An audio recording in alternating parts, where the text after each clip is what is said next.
ಎಲ್ಲರಿಗೂ ನಮಸ್ಕಾರಗಳು.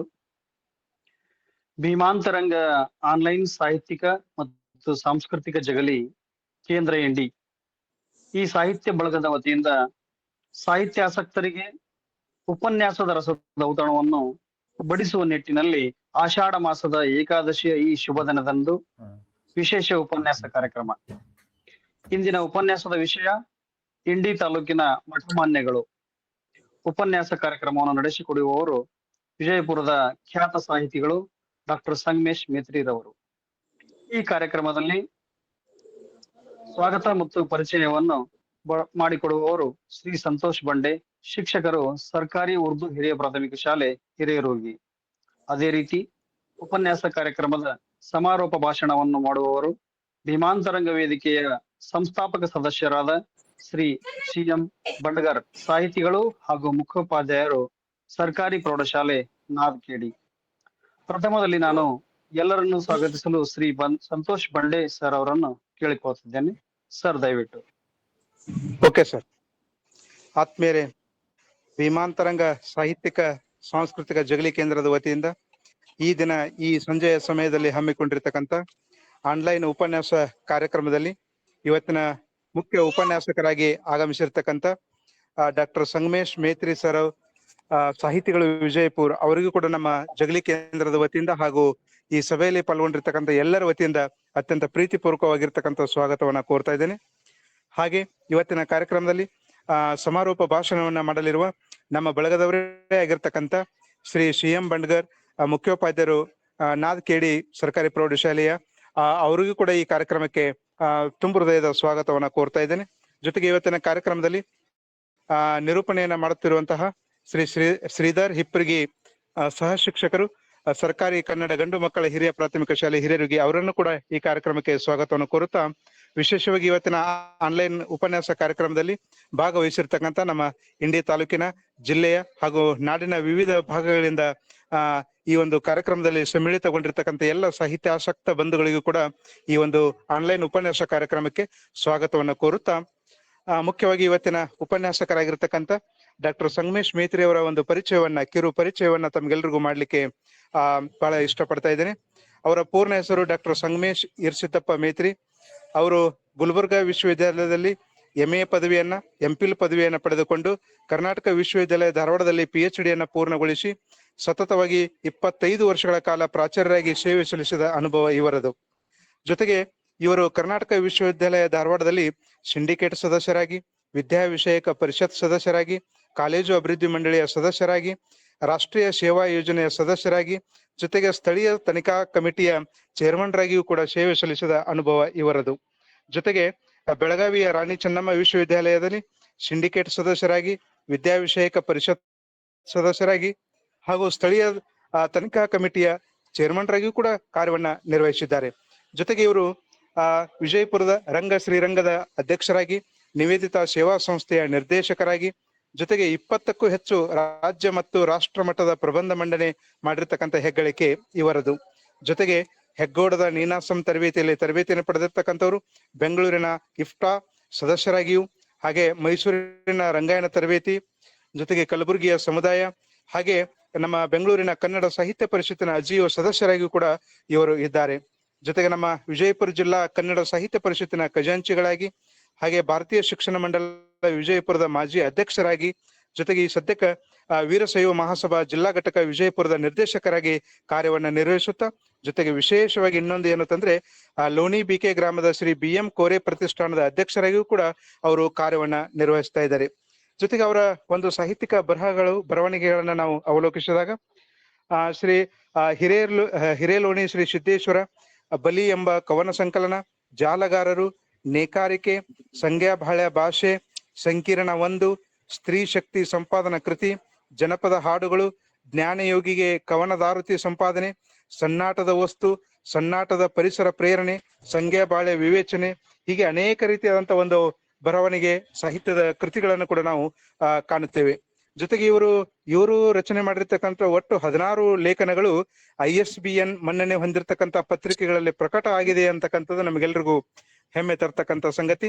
ಜೊತೆಗೆ ಸಹ ಸಂಪಾದಕರಾಗಿ 5 ಗ್ರಂಥಗಳನ್ನ ಪ್ರಕಟಿಸಿದ ಅನುಭವ ಕೂಡ ಇವರದಾಗಿದೆ ಅನ್ನೋದು ಹೇಳಲಿಕ್ಕೆ ಈ ಸಂದರ್ಭದಲ್ಲಿ ಅತೀವ ಸಂತೋಷ ಎನಿಸ್ತಾ ಇದೆ. ಇಂಥ ಒಬ್ಬ ಅಮೋಘವಾಗಿರ್ತಕ್ಕಂಥ ಅದ್ಭುತವಾಗಿರ್ತಕ್ಕಂಥ ಸಾಹಿತ್ಯ ಕೃಷಿಯಲ್ಲಿ ತನ್ನನ್ನು ತಾನು ತೊಡಗಿಸಿಕೊಂಡಿರ್ತಕ್ಕಂಥ ಡಾಕ್ಟರ್ ಸಂಗಮೇಶ್ ಮೇತ್ರಿ ಅವರು ಇವತ್ತಿನ ಈ ಒಂದು ಆನ್ಲೈನ್ ಉಪನ್ಯಾಸ ಕಾರ್ಯಕ್ರಮದಲ್ಲಿ ಇಂಡಿ ತಾಲೂಕಿನ ಮಠ ಮಾನ್ಯಗಳು ಎಂಬ ವಿಷಯದ ಕುರಿತಾಗಿ ತಮ್ಮ ವಿಷಯವನ್ನ ಮಂಡಿಸಲಿದ್ದಾರೆ.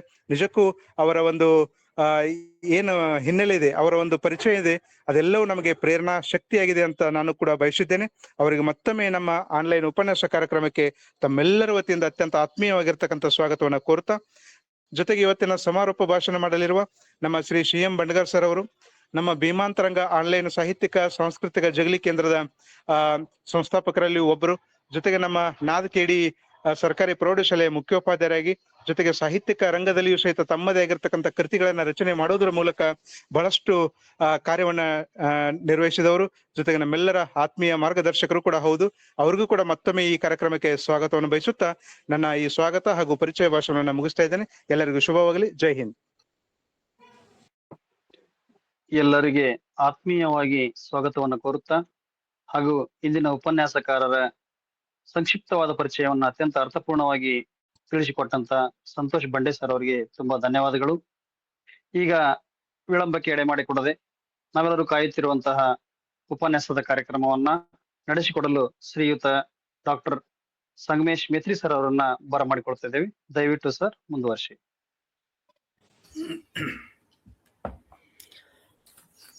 ಎಲ್ಲರಿಗೂ ನಮಸ್ಕಾರಗಳು. ಭೀಮಾಂತರಂಗ ಬಹಳ ಒಂದು ಔಚಿತ್ಯಪೂರ್ಣವಾದಂಥ ವೇದಿಕೆ.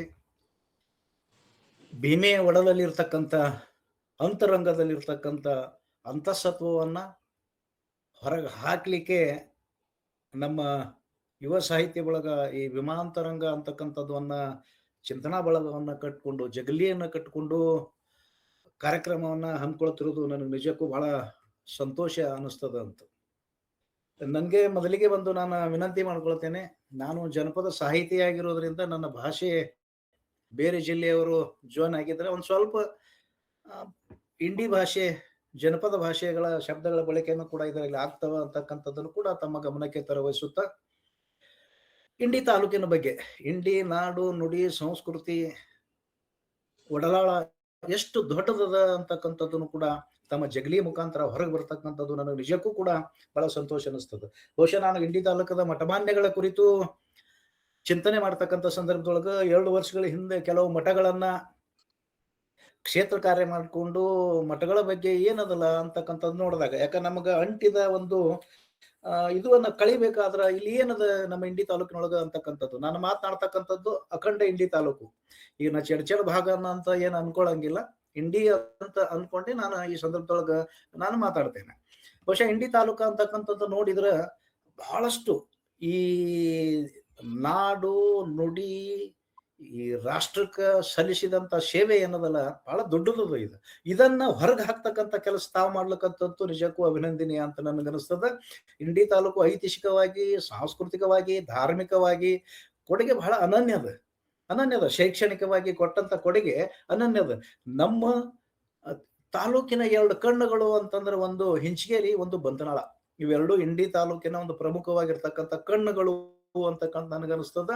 ಇದು ಬಹಳಷ್ಟು ಕೊಡುಗೆಯನ್ನ ನಮ್ಮ ಸೀಮೆಗೆ, ಇದು ಬಯಲು ಸೀಮೆ ಆಗಿರೋದ್ರಿಂದ ಒಣ ಹವೆನೇ ಕೂಡ ಜಾಸ್ತಿ. ಇಲ್ಲಿ ಜೋಳ ಹತ್ತಿ ಬೆಳಿತಕ್ಕಂಥದ್ದನ್ನು ಕೂಡ ಇದೆ.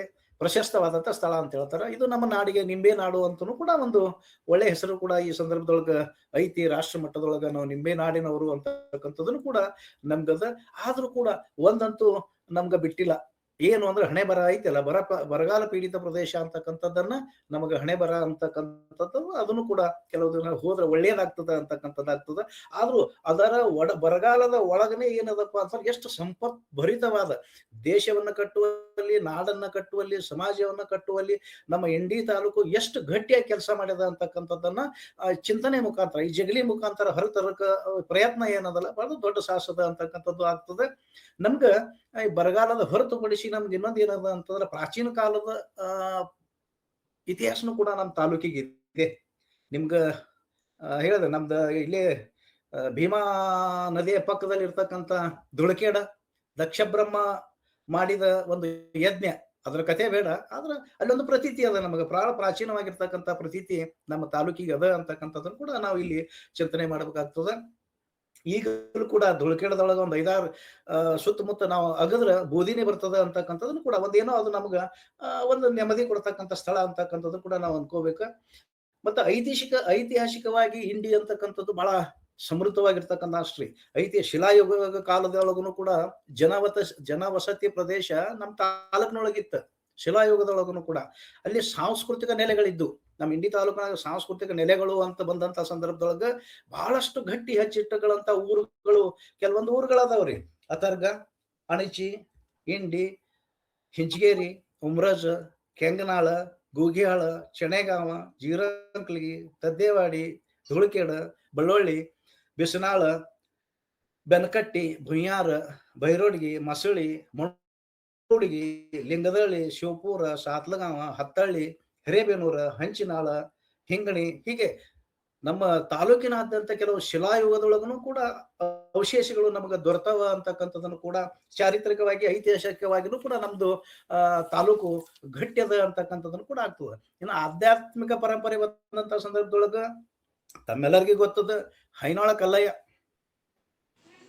ಕಲ್ಲಯ್ಯದವರು ನಾಯಿಯಿಂದ ವೇದವನ್ನ ಓದಿಸಿದಂಥವ್ರು.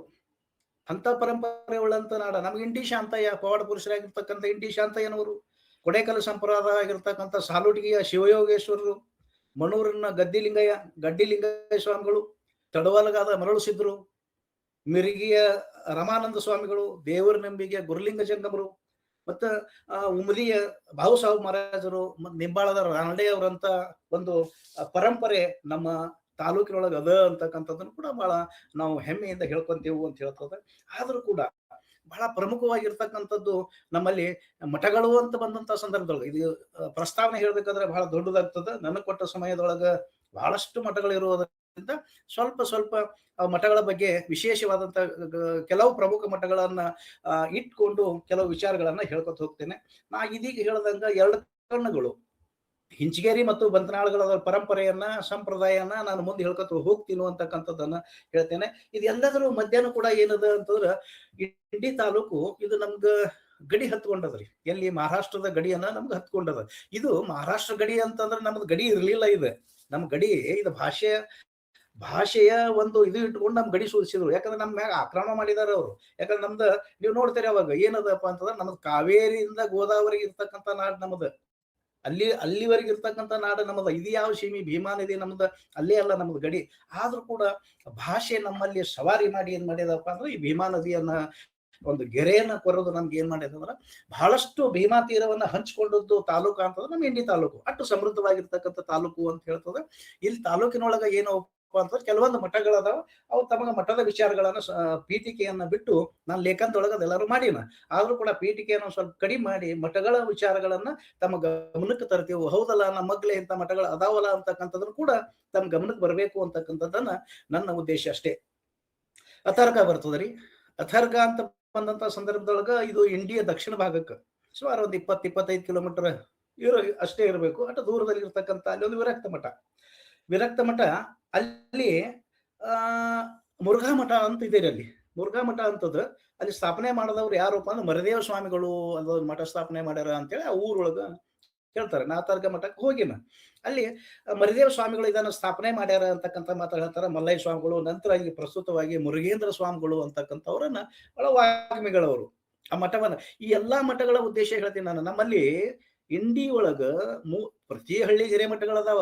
ಆದ್ರ ಸಮಾಜಮುಖಿಯಾಗಿ ಕೆಲಸ ಮಾಡಿದಂತ ಮಠಗಳು ಹೇಳುವಂತ 60 ಮಠಗಳ ಒಳಗ ನಮ್ಗ ಈಗ ಕ್ರಿಯಾಶೀಲವಾಗಿರ್ತಕ್ಕಂಥ ಮಠಗಳು ಎಷ್ಟು ಅಂತಂದ್ರೆ 21 ಮಠಗಳು ಅಲ್ಲಿ ಕ್ರಿಯಾಶೀಲ ಅದಾವ ಅಂತಕ್ಕಂಥದ್ರ ಕೂಡ ನಮ್ಮ ಗಮನಕ್ಕೆ ಅದ. ಉಳಿದ ಮಠಗಳು ಏನದಾವಪ್ಪ ಅಂತಂದ್ರೆ ಅವು ಇದು ಪಾರಂಪರಿಕವಾಗಿ ಕೆಲವೊಂದು ಪೂಜೆ ಪುನಸ್ಕಾರಗಳು ಬಂದಾದಂತ ಮಠಗಳು ಕೂಡ ನಮ್ಮಲ್ಲಿ ತಾಲೂಕಿನೊಳಗೆ ಬಹಳ ಅದಾವ. 60 ಇದ್ದಂಥವು 20-21 ಮಠಗಳು ಈಗ ಕಾರ್ಯನಿರ್ವಹಿಸ್ತವ ಅಂತಕ್ಕಂಥದ್ದನ್ನು ಕೂಡ ನಾವು ಗಮನಿಸ್ತೇವೆ. ಅಥರ್ಗದೊಳಗ ಬಹಳಷ್ಟು ಕೆಲಸ, ಸಮಾಜಮುಖಿ ಕೆಲಸ ಬಹಳಷ್ಟು ಈ ಹಿಂದಿನ ಕಾಲದಿಂದಲೂ ಒಂದಂತೂ ಬಹಳ ಸ್ಪಷ್ಟ ಮಾಡ್ಬೇಕು. ನಮ್ಗೆ ಎಲ್ಲಿ ಏನು ನಾವು ಬೇರೆ ದೇಶಗಳಿಗೆ ಬಗ್ಗಂಗಿಲ್ಲ ಅಂತಂದ್ರ ನಮ್ಮ ಮಠಮಾನ್ಯಗಳು ನಮ್ಗೆ ಏನ್ ಕಲಿಸ್ಯಾವಪ್ಪ ಅಂತಂದ್ರೆ ಹಂಚಿಕೊಂಡು ತಿನ್ಕೊಂಡು ಕಲಿಸ್ಯಾವ್ರಿ. ಹಂಚಿ ತಿನ್ನುಕೊಡುವಂತದ್ದು ಕಲಿಸ್ಯದ. ಪ್ರತಿ ಮಠದೊಳಗೂ ಕೂಡ ಪ್ರಸಾದದ ವ್ಯವಸ್ಥೆ ಪ್ರಸಾದದ ವ್ಯವಸ್ಥೆ ಈ ಇಂಡಿ ತಾಲೂಕಿನೊಳಗ ಯಾವುದೂ ಉದ್ಯೋಗಗಳಿಲ್ರಿ, ಬರೀ ಕೃಷಿ ಪ್ರಧಾನ. ಕೃಷಿ ಮತ್ತು ವ್ಯವಹಾರವನ್ನ ಹೊರತುಪಡಿಸಿದ್ರ ಇಂಡಿ ತಾಲೂಕಿನೊಳಗ ಯಾವುದೇ ಉತ್ಪನ್ನ ಇಲ್ಲ, ಕೃಷಿ ಅವಲಂಬಿತನೇ ರೀ. ಕೃಷಿ ಅವಲಂಬಿತವಾಗಿರೋದ ಎಲ್ಲಾ ರೌತಾಪಿ ಜನರು ಮಠಮಾನ್ಯಗಳಲ್ಲಿ ಏನ್ ಮಾಡ್ತಿದ್ರು ಅಂತಂದ್ರೆ ಪ್ರಸಾದದ ವ್ಯವಸ್ಥೆ. ಇವೆಲ್ಲಾ ಮಠಗಳು ಬರಕ್ ಬುತ್ತಿ ಕಟ್ಟದವ್ರಿ. ಬರಕ್ ಬುತ್ತಿ ಕಟ್ಟುವುದು ಅಂತಂದ್ರ ಬರಗಾಲ ಬಿದ್ದಂತ ಸಂದರ್ಭದೊಳಗೂ ಕೂಡ ಬಡಬಗ್ಗರಿಗೆ, ದೀನ ದಲಿತರಿಗೆ ಯಾರು ಉಪವಾಸ ಅದಾರ ಅವ್ರಿಗೆ ಊಟ ಹಾಕಿದಂತ ಮಠಗಳೇ ಅದಾವ್ರಿ.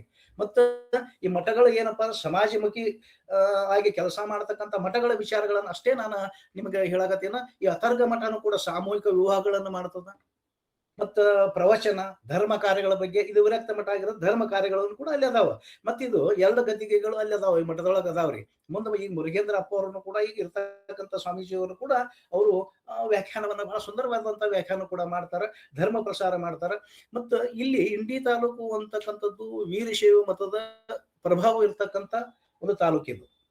ಸಮಗ್ರ ಇಂಡಿ ತಾಲೂಕು ಅಧ್ಯಯನ ಮಾಡಿದ್ರೆ ವೀರಶೈವ ಮತದ ಒಂದು ಪ್ರಾಬಲ್ಯ ಇರ್ತಕ್ಕಂಥ ಒಂದು ತಾಲೂಕು ಅಂತಕ್ಕಂಥ ಹೇಳ್ಬೇಕು. ಈ ಎಲ್ಲಾ ಮಠಗಳ ಕಾರ್ಯಗಳನ್ನು ಕೂಡ ಅದೇ ಮಾಡೋದು. ಅವರು ವಿರಕ್ತ ಮಠಗಳದ್ದು ಮಾಡೋದು, ಶೈವ ಮಠಗಳನ್ನು ಕೂಡ ಅದೇ ಮಾಡೋದು. ಇಲ್ಲಿ ಅಥರ್ಗದಾಗ ಕೂಡ ಇನ್ನುವರೆಗೂ ಕೂಡ ಏನಾಗ್ತದಪ್ಪ, ಅಮಾವಾಸ್ಯೆ, ಹುಣ್ಣಿಮೆ, ಹಬ್ಬ ಹರಿದಿನ, ಶರಣರ ಜಾತ್ರೆಯನ್ನು ಕೂಡ ಮಾಡ್ತಾರ, ಸಾಮೂಹಿಕ ವಿವಾಹಗಳನ್ನ ಮಾಡ್ತಾರ, ಪ್ರಸಾದ ವ್ಯವಸ್ಥೆಯನ್ನ ಮಾಡ್ತಾರ, ಮತ್ತು ಮಾರ್ಗದರ್ಶನ ಕೂಡ ಮಾಡ್ತಾರ ಅಂತಕ್ಕಂಥದ್ದು ಇರ್ತದೆ. ಹಿಂದಿನ ಸ್ವಾಮಿಗಳಿದ್ದಂತ ಪರಂಪರೆಯೊಳಗ ಏನಿತ್ತು ಅಂತಂದ್ರ ಅವರು ಎಲ್ಲಾ ರೀತಿಯಿಂದ ಯಾರು ಮಾರ್ಗದರ್ಶನ ಮಾಡ್ತಿದ್ರು ಅದೇ ಈ ಮುರುಗೇಂದ್ರ ಸ್ವಾಮಿಗಳು ಕೂಡ ಮುಂದುವರ್ಸ್ಕೊಂಡು ಹೊಂಟಾರ ಅಂತಕ್ಕಂಥದ್ದು ಬಹಳ ದೊಡ್ಡ ವಿಷಯ. ಇನ್ನು ಇಂಡಿ ಅಂತ ಬರ್ತದ್ರಿ.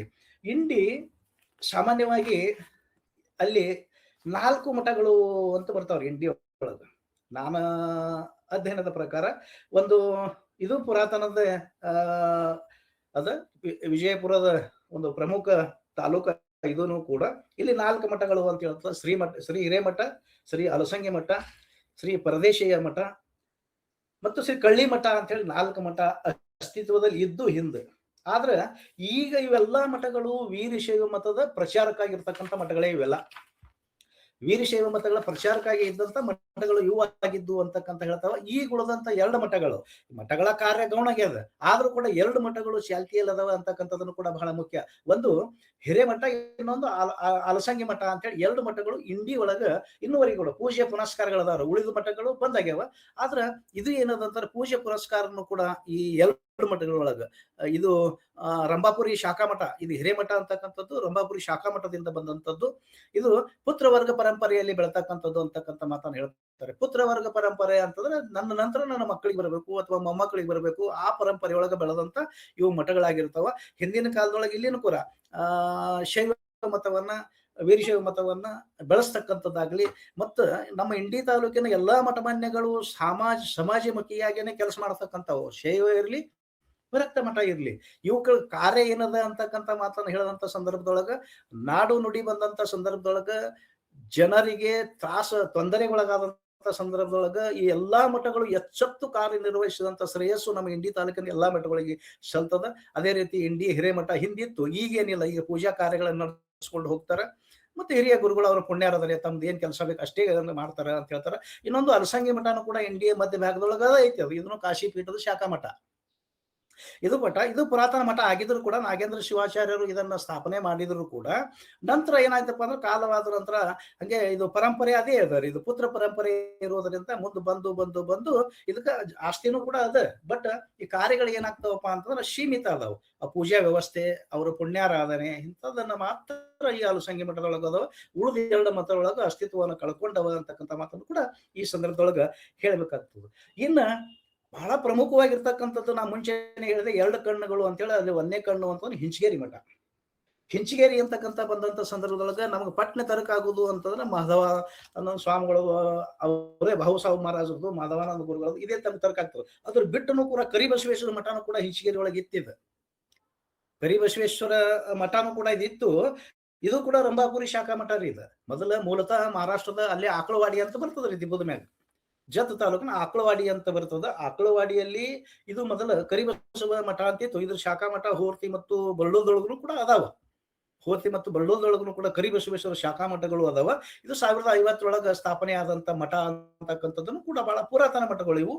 ಇದು ಆಕಳವಾಡಿಯಿಂದ ಬಂದು ನೆಲೆಸಿ ಒಬ್ರು ಸ್ವಾಮೀಜಿಯವರು ಬಂದು ಏನ್ ಮಾಡಿದ್ರು ಅಂತಂದ್ರ ಇಲ್ಲಿ ಎಲ್ಲಿ ಇದಕ್ಕೆ ಬಂದ್ರು, ಅವ್ರು ಹಿಂಚಗೇರಿಗೆ ಬಂದ್ರು. ಊರವರೆಗೆ ಒಂದು ಏನೋ ಮಾಡಿ ಇದು ಹಾಕೊಂಡು ಅವರು ಪವಾಡಗಳನ್ನ ಮಾಡಿ ಜನರ ಸೇವೆ ಮಾಡ್ಕೊಂಡು ಅಲ್ಲಿ ಇದ್ರದು ಅಂತಕ್ಕಂಥ ಮಾತಾಡಿ ಈಗ ಅದ್ರದ ಇದು ಇಲ್ಲ, ಅಸ್ತಿತ್ವ ಇಲ್ಲ. ಆದ್ರ ಬಹಳ ಪ್ರಮುಖವಾಗಿರ್ತಕ್ಕಂಥದ್ದು ಅಂತಂದ್ರ ನಿಮ್ಗ ಎಲ್ಲರಿಗೂ ಗೊತ್ತಿರ್ತಕ್ಕಂಥದ್ದು ಅಂತಂದ್ರ ಹಿಂಚಗೇರಿ ಮಠ ಅಂತಕ್ಕಂಥದ್ದು. ನಿಮ್ಗೇನ್ ಹೇಳ್ತಾರಲ್ಲ ಮಾಧವಾನಂದ ಪ್ರಭುಗಳ ಒಂದು ಮಠ ಅಂತಕ್ಕಂಥದ್ದು ಈ ದೇಶ ಕಂಡ ಬಹುಶಃ ಈ ದೇಶದೊಳಗ, ಈ ದೇಶ ಪರಂಪರೆಯೊಳಗೆ, ಶೈವ ಪರಂಪರೆಯೊಳಗೆ ಇಂಥ ಮಠಗಳು ಎಲ್ಲಿ ಇಲ್ಲರಿ. ಇವರು ಮಾಡಿದಂತ ಸೇವೆ. ಇಂಡಿ ತಾಲೂಕನ್ನ ಯಾಕೆ ನೆನೆಸ್ಬೇಕು ಅಂತಂದ್ರ ಅವರು ಸಾಮಾನ್ಯವಾಗಿ ಗ್ರಾಮ ಸ್ವರಾಜ್ಯದ ಕನಸನ್ನ ಕಂಡವ್ರಿ. ಗ್ರಾಮ ಸ್ವರಾಜ್ಯದ ಕನಸನ್ನ ಕಂಡವರು ಮಾಧವಾನಂದ ಪ್ರಭುಗಳು. ಅವರು ವರ್ಗರಹಿತ, ವರ್ಣರಹಿತ, ಧರ್ಮಾಂಧತೆಯ ವಿರುದ್ಧ ಹೋರಾಡಿದಂತ ಮಠ ಯಾವ್ದಾದ್ರು ಇತ್ತಂದ್ರೆ ಅದು ಹಿಂಚಗೇರಿಯ ಮಾಧವಾನಂದ ಪ್ರಭುಗಳದ ಒಂದು ಮಠ ಅಂತೇಳಿ ಅವ್ರು ಕನಸು ಕಂಡಂತದ್ದು ಎಂತು ಅಂತಂದ್ರ ಬೆಳೆಸುವ ಅವ್ರಿಗೆ ಪ್ರಜ್ಞೆ ಎಂತೆಂತದಿತ್ತು ಅಂತಂದ್ರೆ ನೋಡ್ರಿ, ಗ್ರಾಮ ಸ್ವರಾಜ್ಯದ ಕಳಿಸದಂತ ಸಂದರ್ಭದೊಳಗ ಗಿಡ ಮರಗಳನ್ನ ಬೆಳೆಸ್ಬೇಕು ಅನ್ನುವಂತ ಪ್ರಜ್ಞೆನೂ ಇತ್ತದು. ಈಗಲೂ ಕೂಡ ಚಾಲ್ತಿಯಲ್ಲಿ ಅದರಿ. ಅಲ್ಲಿ ಒಂದು ಹುಟ್ಟು ಆಗಿತ್ತು ಅಂತಂದ್ರೆ ಒಂದು ಗಿಡ ಹಚ್ತಾರ, ಒಂದು ಸಾವು ಇತ್ತು ಅಂದ್ರೂ ಕೂಡ ಒಂದು ಗಿಡ ಹಚ್ತಾರ, ಒಂದ್ ಏನಾದ ತೀರ್ಕೊಂಡ್ರು ಕೂಡ ಅವರ ಸಮಾಧಿ ಮ್ಯಾಗ ಒಂದು ಗಿಡ ಈಗಲೂ ಕೂಡ ಹಚ್ತಾರ. ಅದು ಪರಿಸರ ಬೆಳೆಸುವಂತ ಉದ್ದೇಶ. ಅದು ನಾವು ಸ್ವರಾಜ್ಯ ಅಂತ ಏನ್ ಗ್ರಾಮ ಸ್ವರಾಜ್ಯದ ಕನಸು ಅಂತ ಏನ್ ಕರಿತೇವಲ್ಲ, ಆ ಹಿನ್ನೆಲೆ ಒಳಗ ಹಿಂಚಗೇರಿ ಮಠದೊಳಗ ಅವರು ಸರ್ವೋದಯ ಪ್ರಚಾರದ ಜೊತೆಗೆ ರಾಷ್ಟ್ರಭಕ್ತಿಯ ಉದ್ದೀಪನ ಇತ್ತು. ತಮಗೆ ಬೇಕಾದ ಪ್ರಾಣಿಗಳನ್ನ ಸಂರಕ್ಷಣೆ ಮಾಡುವಂತದ್ದನ್ನು ಕೂಡ ಇತ್ತು. ಮತ್ತ ಇನ್ನೊಂದು ಇದೆ ಅಲ್ಲಿ, ಮತ್ತೆ ತಮಗೆ ಬದುಕಿಗೆ ಬೇಕಾದಂತ ಉಪಯುಕ್ತವಾದಂತ ಬೆಳೆಗಳನ್ನ ಬೆಳೀತಕ್ಕಂಥದ್ದನ್ನು ಕೂಡ ಆ ಮಠದೊಳಗ ಅದ ಅಂತಕ್ಕಂಥದ್ದು. ಯಾರು ಅಸಹಾಯಕರಾಗಿ ಈ ನಾಡಿನ ತುಂಬಾ ಎಲ್ಲೇ ಇರ್ಲದ, ಇದು ಕರ್ನಾಟಕ, ಮಹಾರಾಷ್ಟ್ರ, ಗೋವಾ 3 ರಾಜ್ಯಗಳನ್ನ ಹರಡಿದಂತ ಮಠಗಳದ ಅವ್ರ ಹಿಂಚಗೇರಿ ಮಠದ್ದು. ಯಾರು ಅಸಹಾಯಕರು ಅನಿಸ್ಕೋತಾರೋ ಅವರು ಬಂದು ಮಠದೊಳಗ ಇದ್ದು ಅವ್ರು ಏನ್ ಮಾಡ್ತಾರ ಅಂತಂದ್ರೆ ಚಟುವಟಿಕೆಗಳಲ್ಲಿ ತೊಳಗಿರ್ತಿದ್ರು. ಅವ್ರಿಗೆ ಏನ್ ಕೆಲಸ ಬರ್ತದ ಅದು ಮಾಡೋದು. ಅವ್ರ ಏನಾರೇ ಆಯ್ಕೆ ಆದ್ರಿಂದ ಅಲ್ಲೇ ಇದು ಮಾಡಿ ಅವ್ರಿಗೆ ಒಂದು ಗಿಡ ಹಚ್ಚುವಂತ ಕೆಲಸನೂ ಕೂಡ ಅವರು ಕೊಡ್ತಿದ್ರು ಅಂತಕ್ಕಂಥ ಮಾತನ್ನ ಹೇಳ್ತಾರೆ.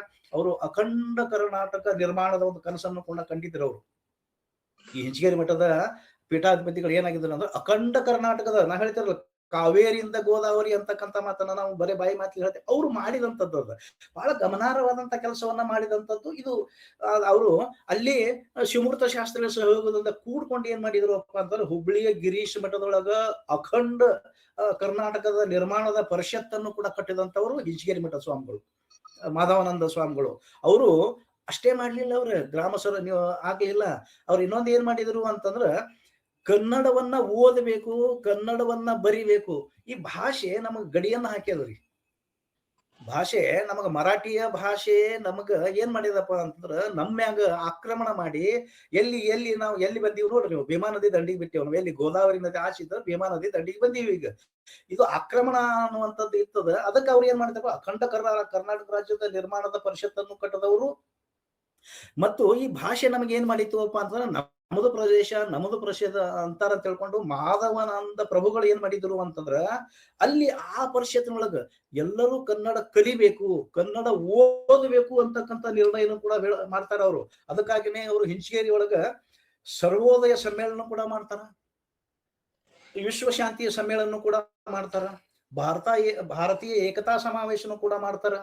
ಅದು ಅಲ್ದೇನೆ ಅವ್ರು ಏನ್ ಮಾಡ್ತಾರಪ್ಪ ಅಂತಂದ್ರೆ ವಿಶ್ವಶಾಂತಿಗಾಗಿನೇ ಎಲ್ಲ ಮಾಡದಂತವು. ಅವು ಸಾಕಷ್ಟು ಕೀರ್ತನ ಸಾಹಿತ್ಯ ಸಭೆಗಳನ್ನು ಕೂಡ ಈ ಸಂದರ್ಭದೊಳಗ ಅವರು ಅಲ್ಲೇ ಮಾಡ್ತಾರೆ ಅಂತಕ್ಕಂಥದ್ದನ್ನು ಕೂಡ ಬಹಳ ಮುಖ್ಯವಾಗಿರ್ತಿತ್ತು. ಈ ಮಠ ಜಾತಿ ರಹಿತ, ವರ್ಗ ರಹಿತ ಅಂತಕ್ಕಂಥ ಮಾತನ್ನು ಹೇಳೋದ್ರ ಜೊತೆಗೆ ಅವ್ರೇನು ಧರ್ಮ ಮತ್ತು ಜಾತಿಯನ್ನ ಬಿಡಿಸಿ ಅವರು ಮದುವೆಯನ್ನ ಮಾಡುವುದನ್ನು ಕೂಡ ಮಾಡ್ತಿದ್ರು. ಅವರು ಅಂತರ್ಜಾತಿ ವಿವಾಹ ಅಷ್ಟೇ ಅಲ್ಲ, ಅಂತರ ಧರ್ಮ ಅದನ್ನು ಕೂಡ ಅವರಲ್ಲಿ ಇತ್ತು ಅಂತಕ್ಕಂಥ ಮಾತನ್ನು ಕೂಡ ನಾವು ಬಹಳ ಇದರಿಂದ ಅನ್ಕೋತೇವು ಅಂತ ಹೇಳ್ತಾರೆ. ಇದು ನಿಮ್ಗೆ ಹೇಳ್ಬೇಕಂತಂದ್ರ ಮಹಾರಾಷ್ಟ್ರ ಕರ್ನಾಟಕದೊಳಗ ಅಷ್ಟೇ ಇಲ್ಲ, ಗೋವಾದೊಳಗೂ ಕೂಡ ಏನದವಪ್ಪ ಅಂತ ಇವು ಮಠಗಳು ಬಹಳ ಅದಾವ್ರಿ. ಹೇಳ್ತಾನೆ ಗೋವಾದೊಳಗೂ ಕೂಡ ಇವು ಮಠಗಳು ಏನದವಪ್ಪ ಅಂತಂದ್ರೆ ಬಹಳ ಅದಾವ. ದೇಶದ ನಾನಾ ಭಾಗಗಳಲ್ಲಿನೂ ಕೂಡ ಇವು ಏನದವಪ್ಪ ಅಂತಂದ್ರೆ ಈ ಪರಂಪರೆ ಸಂಪ್ರದಾಯ, ಹಿಂಚಗೇರಿ ಸಂಪ್ರದಾಯದ ಮ್ಯಾಗಿನೇ 2 PhD ಆಗ್ಯಾವ್ರಿ. ವಿಶ್ವವಿದ್ಯಾಲಯ ಮಠದೊಳಗ ಅಷ್ಟು ಮಠ ಬೆಳೆದಂಥದ್ದು.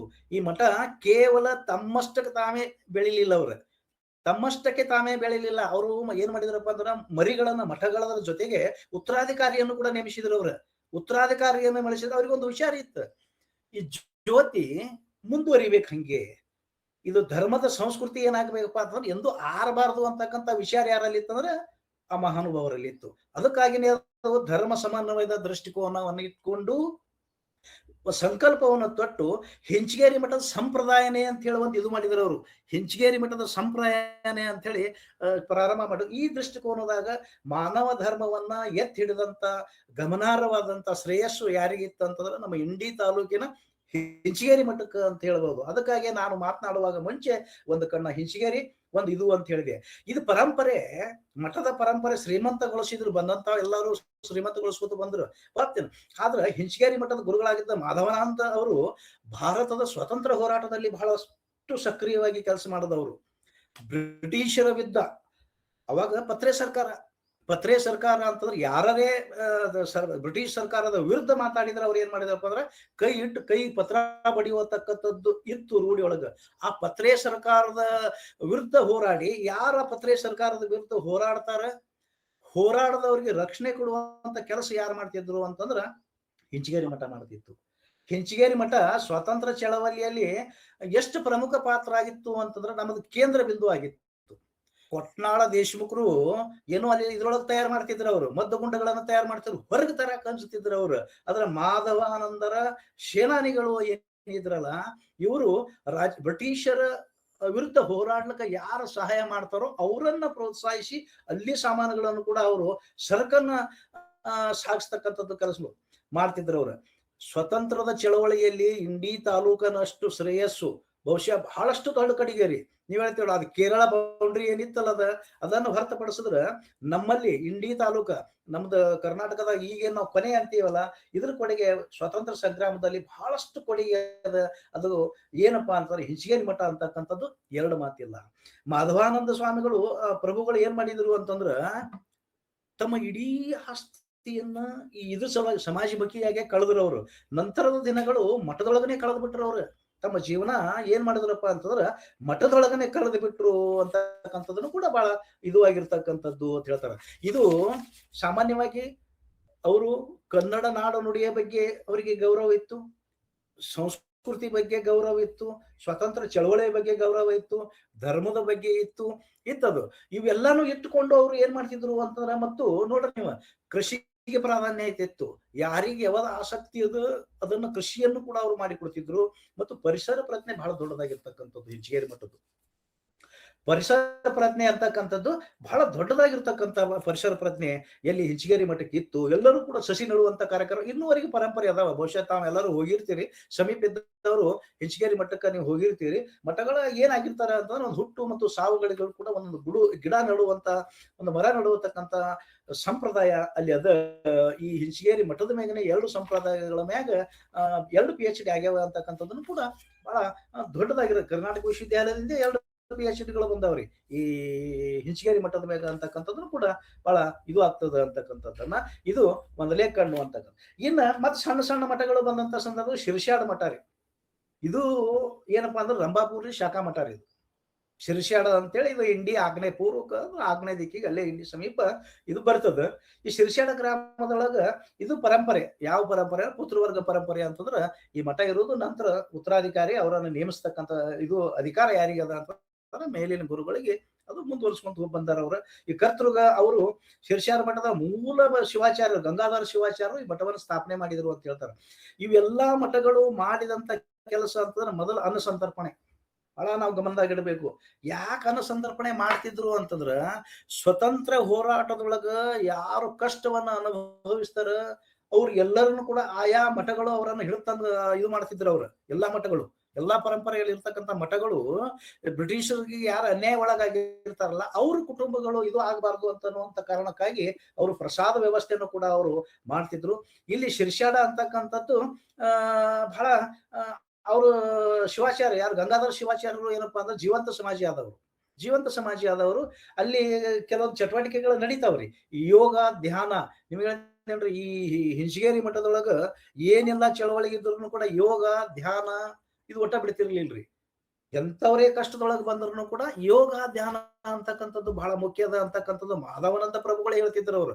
ಮತ್ತ ಸರ್ವೋದಯ ಇದು ಇರುವುದರಿಂದ, ಅವರು ಪ್ರಚಾರದಲ್ಲಿ ಇರುವುದರಿಂದ ಯಾವುದೂ ಇರ್ತಿಲ್ಲ. ಇಲ್ಲಿನೂ ಕೂಡ ಅದರ ಪ್ರಭಾವ ಬೀರಿ ಎಲ್ಲರನ್ನ ಸಂತೈಸ್ತಕ್ಕಂಥ ಕೆಲಸನು ಕೂಡ ಈ ಶಿರ್ಷಾಡ ಮಠದೊಳಗನು ಕೂಡ ಇತ್ತು ಅಂತಕ್ಕಂಥದ್ದನ್ನ ಹೇಳ್ತಾರ. ಈಗಲೂ ಕೂಡ ಮುರುಗೇಂದ್ರ ದೇವರು ಅಂತಕ್ಕ ಉತ್ತರಾಧಿಕಾರಿಯಾಗಿ ನೇಮಕ ಮಾಡ್ಯಾರ, ಅವರು ಮಾಡ್ಕೊಂಡು ಹೋಗ್ತಾರ. ಇದು ಹಿಂದಿನ ವಿಷಯಗಳು ಬಹಳಷ್ಟು ಗಂಗಾಧರ ಶಿವಾಚಾರ್ಯರು ಅಲ್ಪ ಸ್ವಲ್ಪಗಳು ಗೊತ್ತಾಗ್ತಾವ. ಅದ ನಂತರ ಕಾಶಿಪತಿ ಶಿವಾಚಾರ್ಯರು ಬಂದ್ರು, ಸೋಮಯ್ಯ ಶಿವಾಚಾರ್ಯರು ಬಂದ್ರು, ಮುರುಗೇಂದ್ರ ಶಿವಾಚಾರ್ಯರು, ಈ ಮುರುಗೇಂದ್ರ ದೇವರು ಅದ್ರದ್ದು ಇದು ಮಾಡ್ತಾರ ಅಂತಕ್ಕಂಥ ಮಾತಾಡ್ತಾರ. ಇವರು ಮುರುಗೇಂದ್ರ ದೇವರು ಇವರು ಒಣಗಿದಂತ ಲಿಂಗ ಪೂಜೆಗೆ ಒಣಗಿದಂತ ಬಿಲ್ವ ಪತ್ರೆಯನ್ನು ಕೂಡ ಅವರು ಚಿಗುರಿಸಿದಂತವ್ರು. ಅವರಿಗೂ ಕೂಡ ಪರಿಸರ ಪ್ರೇಮ ಐತ್ರಿ ಈ ಮಠಕ್ಕೆ.